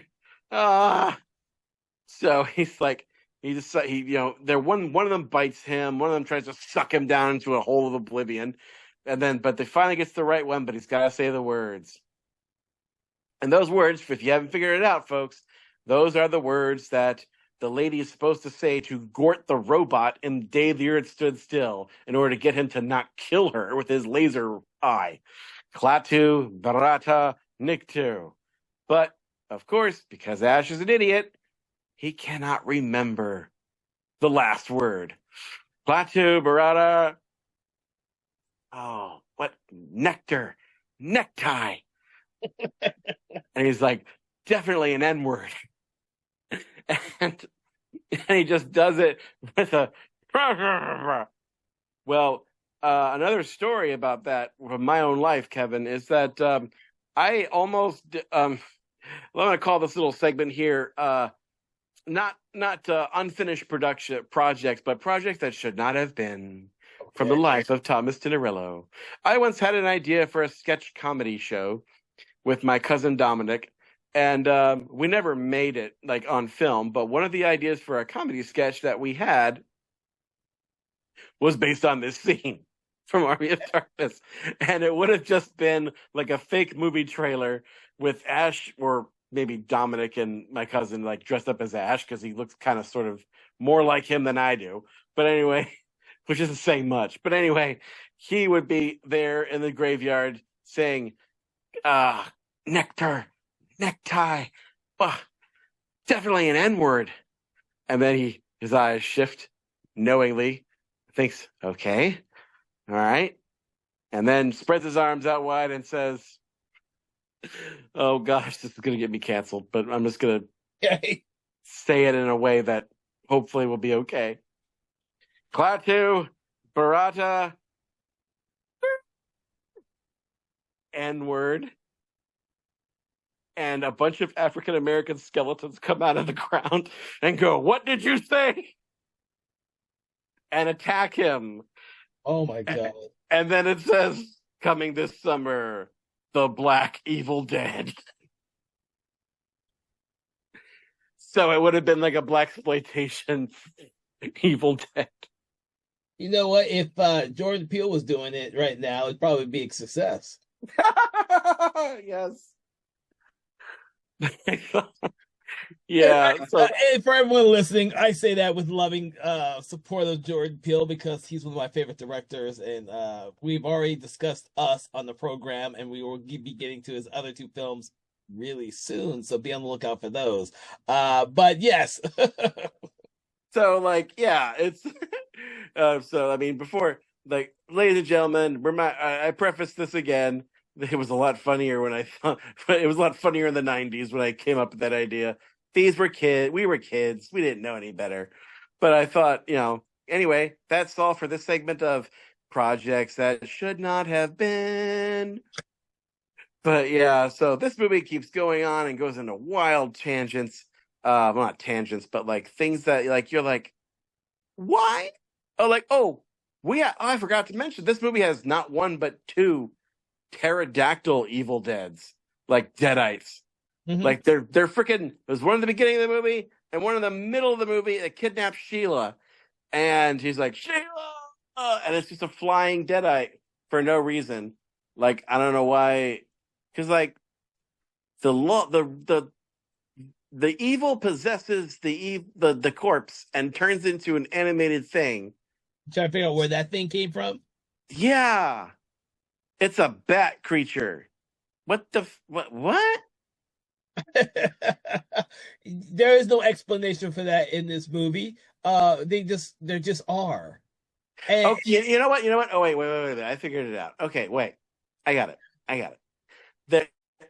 It's not unprecedented because you did have evil Henrietta in the basement of Evil Dead 2 turn into a freaking ostrich zombie, basically, for no reason. And we didn't question that at all. Because by the time that movie happens, we've seen so many weird things there. Doesn't even faze us. I think it's because they did it twice in this movie. Yeah. That we were like, is there like just a whole like air support of the evil that just comes? I don't know. I'm beginning to think that maybe those flying things weren't really Deadites. They were like just demons incarnated. They're just like hell's air support that just swoops in and helps the evil whenever they're trying to take over the world. I'd have to go back to the end of Evil Dead 2 to see what the flying creature that Ash kills at the very end of that movie looked like, because for some reason I can't remember exactly what it looked like or not. I don't know why I can't remember that. But remember, he blows its head off, and that's when everyone starts to bow down to him at the end of that movie. Obviously, it doesn't happen in this movie because they rewrite that whole little sequence there for the better. Yeah. Yeah, they did, and they also shot in a completely different location too. Yeah, but that's okay. Also, we should probably mention, otherwise some things won't make sense. Somehow the time portal also sucked his car in with him. Yeah. And that great old classic Oldsmobile, which is in literally every single Sam Raimi movie ever made. I think there was like, what was it? I think he was trying to sneak it into the period movie that he did. I can't remember what it was. Oz. Yeah, like somehow it's in Oz the Great. Oh, he turned it into allegedly the chassis for that car is a chassis for one of the carriages in Quick and the Dead. That's what it was. I forgot that's period too. Yeah, that's right. Yeah, it's a Western, so it's possible. I don't know for sure, but Sam really loves that car and loves to destroy it and put it back together again. But what? Yeah, to watch Quick and the Dead again. Yeah, because there's always a great reason to see that. But he does take that car and turns it into the ultimate Deadite killing machine at the end of the movie when Sheila's been kidnapped and somehow turned into a sexy evil zombie lady to be like the queen of Evil Ash, who has now risen from the grave and looks like a fried hamburger version of Darkman now. And that's when you get the whole army. Like, this movie is called Army of Darkness. Where's the army coming from? Well, it was Evil Ash rising them from the graveyard, all those skeletons. But yet, it wasn't even Evil Ash who did it. It was Ash who did it by screwing up Klaatu Barada Nikto in the first place. Yep. So, again, Ash is here to solve problems, and he ends up actually making things worse in a exponential way, and then has to then solve that problem, which he does by, turning the villagers into fighting men, making a death machine car, and just running around being awesome with his his guns, shooting everything. Which, by the way, we can't even have time to get into all the great things that come to that last battle scene, which is a masterclass in how to take what limited resources that you have and make something that should be defies your imagination and make it huge. Yeah. And I think the way that Raimi makes it work is that he just does everything. He throws everything at you. Some of it doesn't quite work, but by golly, there's so much momentum to the story that it doesn't really matter that you're seeing just freaking the death car come by and just cut off like skeletons that are just like standing still, not doing anything. They're just waiting for him to cut this huge fan to cut them. And they're set up like scarecrows, basically. It's so obvious that they're just there, they're not even animated. It bothered me a little bit, but after a while, I don't even care anymore. But well, you bring up something that makes the ending of this film, or for the most part, the entire film work, and that's the pacing and the momentum. I mean, once Ash starts his journey towards the Necronomicon, this movie doesn't let up. It's like one big fast-paced adventure from there on out. And everything before that is kind of like, and it's brief, everything before that is a brief setup for Ash on how he got there and the setup for the story. But once he's heading off on his journey for the Necronomicon, it never stops. And it doesn't feel long and it doesn't feel too short. It's like perfectly paced with enough side stories that make it entertaining. Like going to the windmill sequence is a side story that's just fucking hilarious. I mean, really, it is hilarious as shit. And then, of course, it sets up for Evil Ash, who is the main antagonist. Like, there is no main antagonist until Evil Ash shows up. The main antagonist is just the Necronomicon itself, the evil. Well, that's the thing. Like, they have to have something to represent the evil by this time. You have to have a main antagonist. I mean, technically speaking, my golly, I love things that are metaphors that are also literal. Like, Ash is metaphorically his own worst enemy. Yes. And he's also literally his own worst enemy. No, I love that about this movie. I mean, that's one. Like, you think that with or without the Evil Ash, audiences know that Ash himself is his worst enemy because of the type of character he is. And then, like you said, both literally and figuratively in this film, it also plays out, and it plays out extremely well. Yes, and it had a great sword fight. They were trying to do the sword fight between him and Evil Ash and a couple other Deadites in a Buster Keaton sort of way. Like, they were originally trying to have it to where he's going up the stairs, up the parapet, and he's got two guys on each side. He's got Ash, and he's like Evil Ash, and they're sword fighting in one shot. He was trying to do it as a oneer, but too much money. Can't do it, Sam. Okay, well, let's just do it in pieces then. We got this here, that there, that there. I want to set it together. Yeah, it'll work. And it did. It did. But like those are one of the few times where Sam's ambition outweighs his budget. he had so much technical ambition, it just wasn't gonna fly. But maybe someday, or maybe he shouldn't make that, because there's an argument to be made that necessity is the mother of invention, and restriction creates creativity. Just look at Jaws. Yeah. So that's, I wonder if it would have been as cool if it was a oneer. Sometimes you don't notice that it's a oneer until you're like, oh. Or like Spielberg does it all the time, where you're like, wow, that scene in Jaws where they're talking by the sign, that's all in one take. I never thought of that. Huh. But I love how, he finally fights this guy, and Evil Ash just kind of devolves, basically. At first, he's Little Ash. Then he's, I'm good Ash, you're bad Ash. He's that guy. Then he gets his face shot off and dismembered. Then he becomes Hamburger Face Ash, the Lord of the Dead. Yep. And then, I'm not quite sure exactly how he gets to this, but I know he gets burned. And becomes a skeleton. He also becomes a stop-motion Harryhausen skeleton with eyes that roll around like pinballs, basically, at some point. And when he gets punched, they become like little slot machine things. And at one point, his skull cap opens. You can see his little brain and makes a train sound effect. Yep.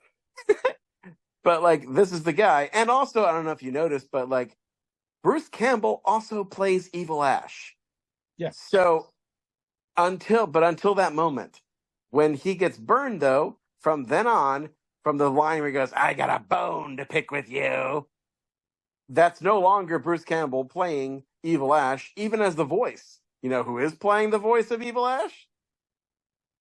No. Sam Raimi. I'm about to say Sam Raimi. Sam Raimi is the voice of skeleton version of Evil Ash. Oh my God. So ultimately, Ash's true enemy is the director, Sam Raimi. And so he's fighting the skeleton. And I love that about this movie. And in fact, I do voices too. So if I ever did this, I probably would definitely have a voice character that's me in there. And people would be like, hey, figure out which one is Tom. You don't know. You have to find out. But I think this is a perfect place to put in what has become a classic bit for us here at Conversations in Horror. You want to do it? Is it time? Okay, let's do it. It is that time, ladies and gentlemen, where we do our Schwarzenegger alternator for that great epic moment when Ash finally kills his shadow self, the Evil Ash, in his skeleton form, when all hope is lost and he's got the book, but he's standing on a catapult with a freaking a bomb, basically. It's a whole thing. Ash invented gunpowder in the 1300s because he's also an engineering genius, apparently. Yeah. And he lit the fuse to this thing, and he grabs the sword and he's like, I got the Necronomicon finally, and he grabs the sword, and I think he says, buckle up, right? And takes his sword and cuts the line to the catapult. After he cuts his skeletal hand off, it gets the book back from Evil Ash and goes, shink. And then that's when Evil Ash goes and goes up into the sky and gets exploded. Yeah. I think his only line for that kill is buckle up. And I'm like, okay, that's fine, I guess. It's not Primitive Screwheads. It's not nearly on that level. So I feel like there should be something more for our hero vanquishing the villain of this movie, vanquishing his shadow self, the Sam Raimi avatar. So I think let's Schwarzenegger it up. But you know what? It's really hard to top what they did. It's really hard to top the pen of Sam and Ivan Raimi. So yep. I only got 3 of these, and I don't know if they're gonna be up to snuff, but by golly, Kevin, I'm gonna try. All right, try. So here it goes, man. Our Schwarzenegger alternator. Number 1. He cuts the hand up. Time for the fireworks, bonehead. I like that one. Yeah, good, because I think it's the least good one of the three. Oh, wow. They only get better from here. Number 2, cuts off the hand, gets the book. Sorry, that book is overdue, and so are you. That is definitely a Schwarzenegger one. Oh yeah, and I think that would be like the final kill line of Conan the Librarian if they ever made that movie, based on that classic sketch from Weird Al Yankovic's Yes, I UHF. know. Oh my god, it's so surprising me that me and you both know that shit. Oh my god, go ahead. And finally, number 3. Hey, evil me, get boned. I like the first and second one. Third one was okay. I like the first and second one. What get boned actually came from. It wasn't just me being stupid because it's a skeleton man. I came up again. This is all copyright 2025 by Broken Lighthouse Productions. I did have, when Halloween was happening, I was noticing all these skeletons like everywhere. Like last year, I don't know if you noticed this, but like skeletons were in last year. But like, I mean, last Halloween. So I thought to myself, wouldn't it be funny if somebody made a movie where like there were actual like live skeletons from like India or someplace that were made as Halloween decorations and they were cursed, and maybe on Halloween night they came to life and Gremlin style terrorized a town. And I thought, wouldn't that be neat? And we call it like, Killer Skeletons or something, and the tagline could be "Get Boned." That actually would work for a movie like that. To be honest Yeah. with you. I don't know how you would make that work, but you definitely could make that work, and you could sell it to the Sci-Fi channel. The Sci-Fi. The Sci-Fi channel. Yeah, the people who made the people who did like Shark freaking NATO 5 would definitely be on Get Boned. Actually, you know what? Forget it. That wouldn't even be the tagline. That'd just be the title. Oh my god. The title of that movie is Get Boned. But yeah, oh gosh. So like that's my thing. And also like before we end our conversation, we do have to talk a little bit about the fact that this movie has 2 very different endings. Yes, let's talk about that, because I was about to ask you about anything else we forgot. We definitely need to talk about the 2 definite endings. Yes. So yeah, so like after Ash vanquishes the army of the dead and gets Sheila miraculously back to pre-undeath, and gets her back and everything, but he's like, I gotta go back to my own time. So the wizard tells him, well, in the theatrical version, he tells him, you just have to say the words because you're really good at that. Say Klaatu Vrata Niktu, and you'll be back in your own time. Well, and there's a crossfade, and he goes riding off in the sunset like Shane in an Old West. And then we fade back to the siren of S-Mart, the Kmart store where he works. And it turns out the whole time he's been telling this story to a disinterested checkout stock boy played by Ted Raimi, the director's younger brother, who has like 5 different parts in this movie already. Ted Raimi's just sitting there looking bored as heck. Well, Ash tells him, yeah, I was a hero in a mini. I keep wondering now what Ted's reactions were when he's telling him about the graveyard sequence, or like, what was he thinking? But anyway, so of course he doesn't believe his story, but some hot lady does, kinda, and she thought it was a cool story. But then all of a sudden, the wind changes, and he's like, well, I mean, I said every word, kinda. And then another horror hag shows up, and he just pushes the girl aside really violently, I might add. and then he vanquishes this horror hag by jumping onto a cart. Well, by smashing the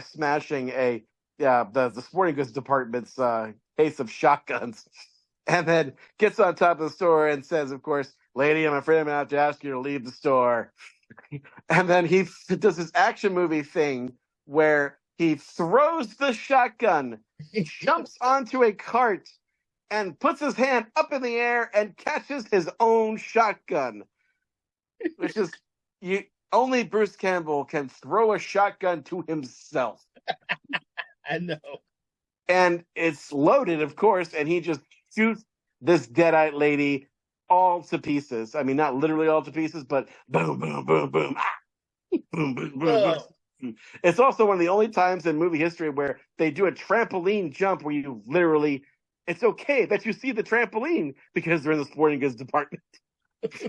He jumps off the trampoline, gets shot with an ungodly number of bullets, and then finally collapses in a heap.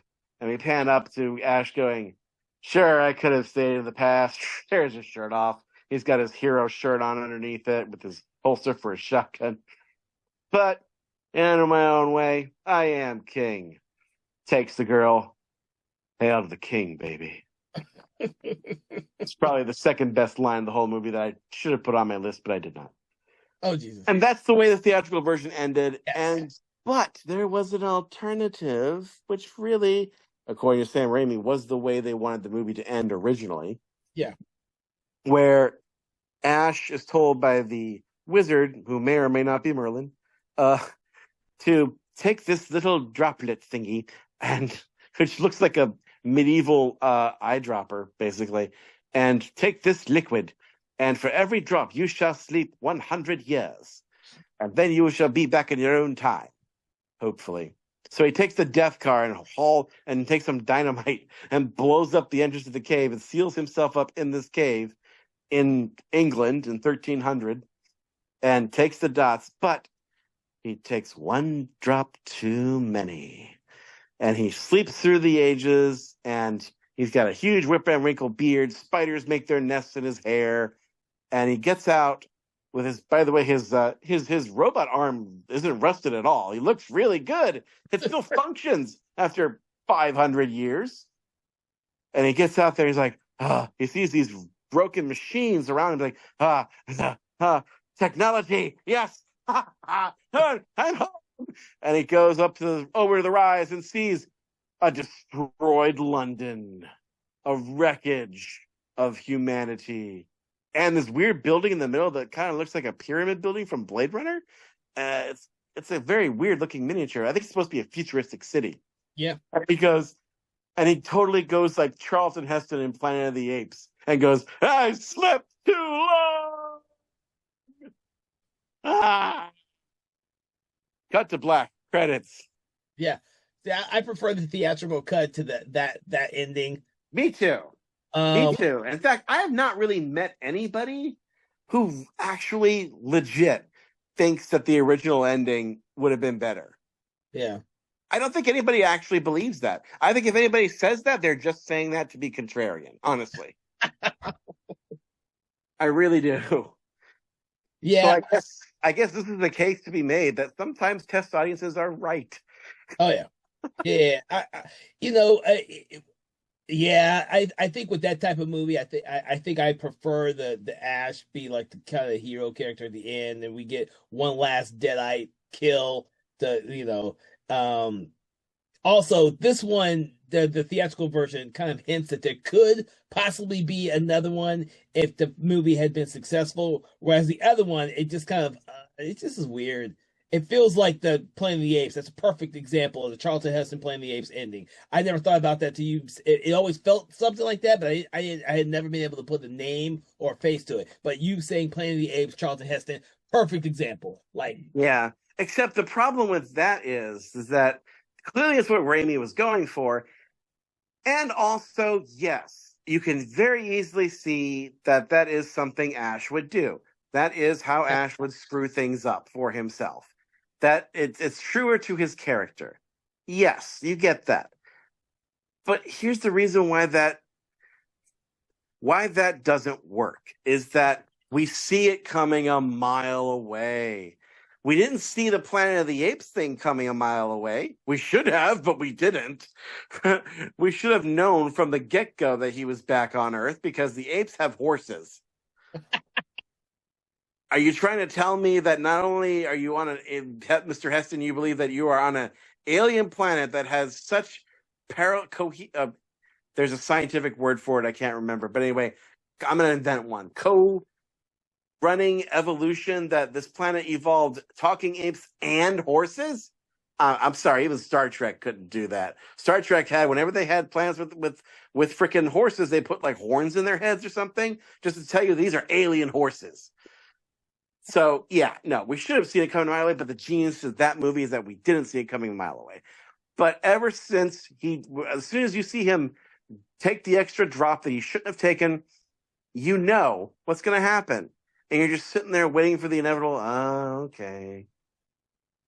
I think, though, if Raimi really wanted to sell that ending, if he really wanted it to work, he should have done this. Okay, you have Ash screw up. You have him crawl out of the cave. Excuse me. And he sees the broken city. He's like, you can have him still say, "Oh, I slept too long." The problem is that not only, you can't have that be the climax. You can't have that be the gotcha moment because it doesn't work as a gotcha. So you got to add something to it. So I think what would have worked is if you'd added some kind of circular irony, which is that Ash sees the ruined city, he stumbles down, investigates the ruined city. He's wandering around, cross dissolving. He's hopeless, and all of a sudden he sees a caravan of slaves, human slaves being chained together. Maybe they're knocking some rocks by their, taking some heavy, labor for their deadite masters. And you got these huge, like, cyborg deadites just lashing them. And then all of a sudden, Ash looks at these poor people crying out for a savior. And in his frazzled moment, he sees, like, maybe he sees lying in the rubble a diamond-studded futuristic chainsaw from a dead slave, and looks up at the sky and goes, "All right, fine." And then accepts his fate, takes on that diamond-studded chainsaw, destroys the cyborg deadites, and all of a sudden the people around him go, "Oh, our hero has arrived. We had prophesied he would come and he would return after all these years. Hooray!" And then instead of saying no like he does in Evil Dead 2, Ash goes full crazy and just starts laughing maniacally, like in that one scene in Evil Dead 2. He just goes, "Ha ha ha, yeah." And raises the chainsaw aloft, just like in that page from the Book of the Dead. And you can have a recreation of that final clang shot at the end of Evil Dead 2. And there you go. Because after all this, it turns out that page in the Book of the Dead was never meant to be a page of history. It was a page of prophecy, predicting the future. See? That's interesting. That I could see much better than what they actually did with that sequence. And it would have set it up perfectly for the apocalyptic Evil Dead. Which Evil Dead Apocalypse. Yeah, which it would Mad Max Evil Dead, which, I mean, technically Wormwood, Road of the Dead kind of did that to great effect. And spoilers for those who haven't seen Ash vs. Evil Dead. Spoilers, but that's kind of where they end up with Ash at the end of that show anyway. Yeah, well, also keep in mind, and I want to mention this to everyone out there, Army of Darkness was so bloody popular as a cult film that it has been one of the longest running comic book series out there based on the movie property, just like the Aliens and Predator franchise. It just never dies. It may disappear for a year, but then they always bring it back. And they've done the adaptations, like we've already mentioned, of Army of the Dead, Army of Darkness, and you could read all the stuff that was kind of cut out of the screenplay. It's a much different experience. And they've also did the sequels to that, and then they just kept going, like a long running series that lasted for years. I read up to, I think, probably 14 volumes of that series, where Sam Raimi was able to have Army of Darkness crossover with Darkman, Reanimator, Xena twice, or three times actually. I think 3 times. Just by everything. Bruce Willis, / Army of Darkness crossed over to everything that Sam Raimi's properties had done, and it was kind of a callback to people who really loved what Sam Raimi created. Now, that's the only way you can see or read his stuff in a connected universe, because that's never going to happen in the film world. But it was fun to read these stories where Darkman and Army of Darkness crossed paths, or even Marvel Zombies and Army of Darkness crossed paths at one point. It was very, very entertaining and fun. Oh, and Barack Obama was in one. I forgot about that one too. What? Yeah. Is there a Barack Obama zombie in that movie? It was hilarious with Ash trying to save the president from the Deadites. It was actually really great. It was like they could do no wrong, and I'm always surprised how long it took for them to do a show, Ash versus Evil Dead, after this film, despite how popular this film had become as a cult property. It just took a really long time, and then of course now we're never going to see any more of this character, because I think Bruce Campbell and Sam Raimi have retired Ashley Williams permanently because he's just getting old now.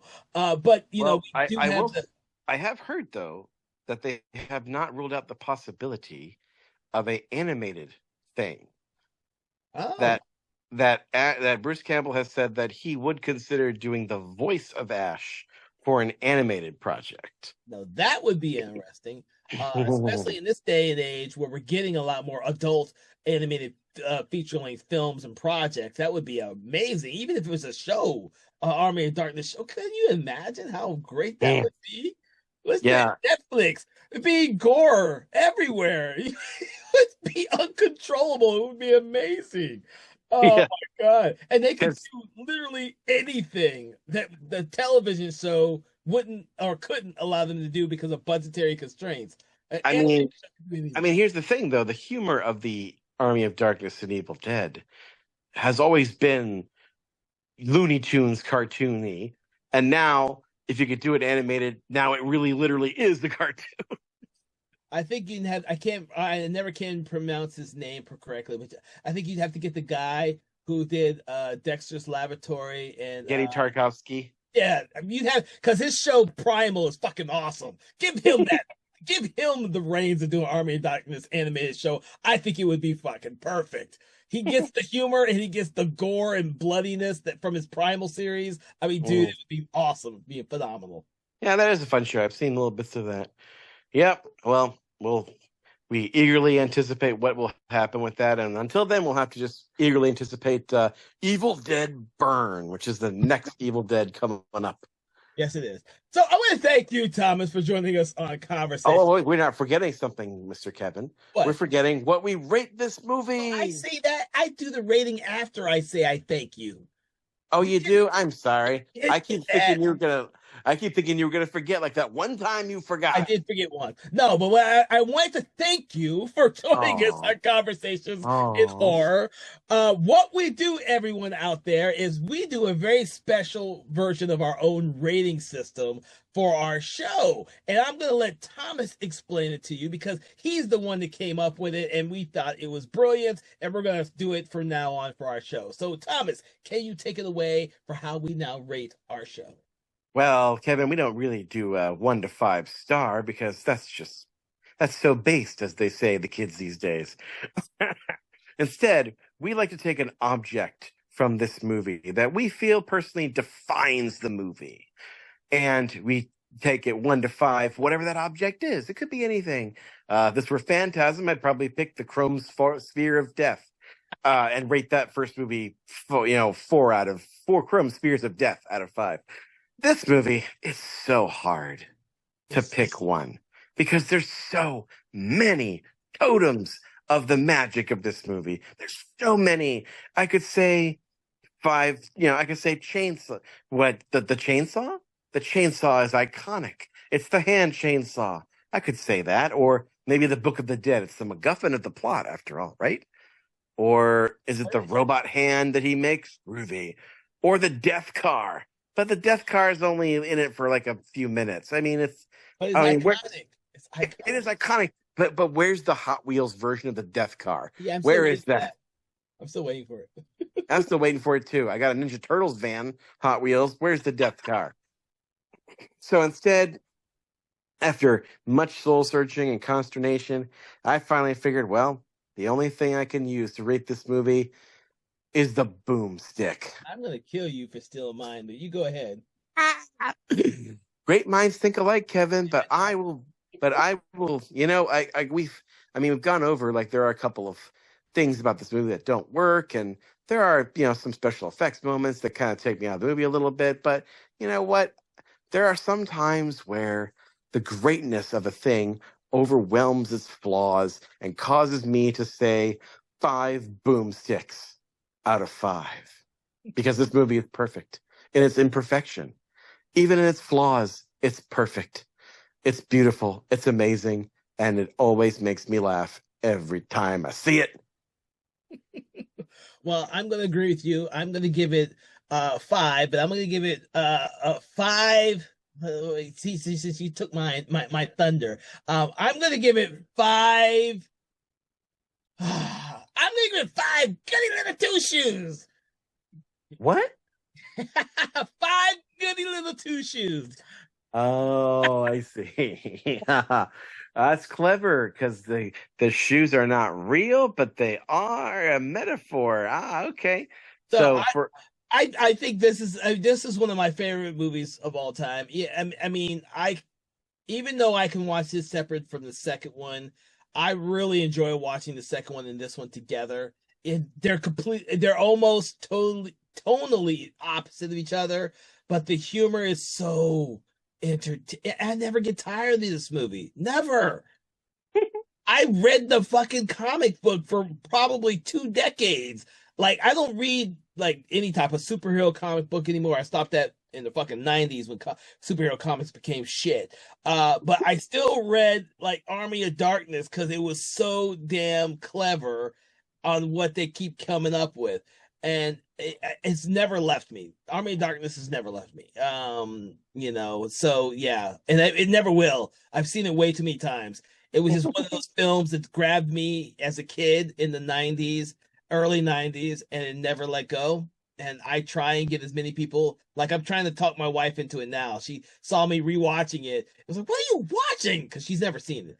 She my wife doesn't watch horror movies that often, so she's not integrated with, like, dude. Yeah, I know. Dude, Army of Darkness is not a horror movie. No, it's not. It is a swashbuckling adventure epic with some horror scenes dipped in it. Shh! Don't tell her that it's a horror movie. I should probably do that. Like, she'll watch them every once in a while, and it's on our list. My wife and I have a list of films that she wants me to watch and I wanted to watch, and Army of Darkness is on that. By far, it's on there. Not Evil Dead 1 and 2, but Army of Darkness is on that list. And so there you go. One day I'll get her to talk, watch it with me. I'll get it in there. But yeah, I know there's no way possible that Heather's ever gonna watch Army of Darkness with me. Although, no, it's not ever gonna happen. But I think I think she might. We did go to a convention one time. We went to 2 conventions. We went to Comic-Con and MegaCon in Tampa, and I think we cosplayed as, like, Doctor Who and the TARDIS at one time. And but I've yet to go to a horror con. So one day I want to go to a horror con, and I'd like to take my son with me, because Tommy Jr. is just getting into creepy stuff, and I think he really would like zombie movies, because he likes zombies in this game. Well, this version of Thomas and Friends that's, like, mixed with Fallout.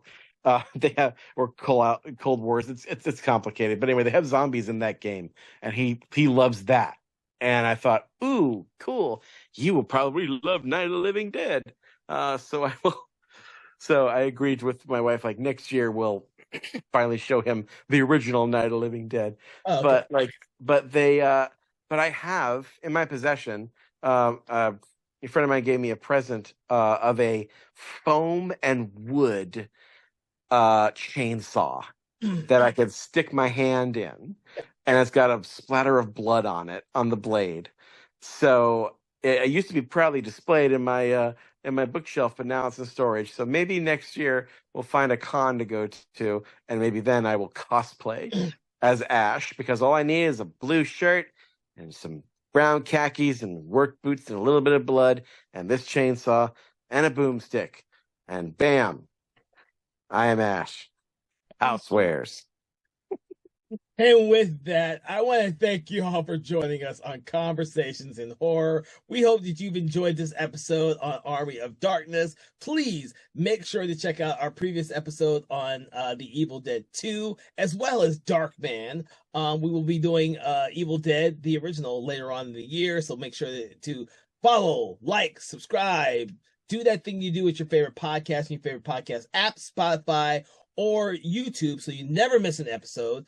Also, make sure to check out our companion podcast, Conversations in Hammer Studio Horrors, which delves into Hammer Studio films of the bygone 60s and 70s and 80s. You're going to love it if you love classic horror movies. And then all of a sudden, at our other spectrum, check out our Conversations in 4Color podcast, which delves deep into comic books, manga, and graphic novels. That is on our Patreon only page, so you do have to be a subscriber or follower to listen to that podcast, but make sure you do, because you will enjoy that one as well. From all of us here at Something Wicked Entertainment, I want to wish you a pleasant day, and stay away from those cursed books, okay? Klaatu, Barata. Conversations in Horror is a Broken Lighthouse Pictures production, written, produced, and directed by Kevin L. Powers, executive producer Kelly A. Inoka. All contents and material from this episode of Conversations in Horror is copyright 2025 Broken Lighthouse Pictures.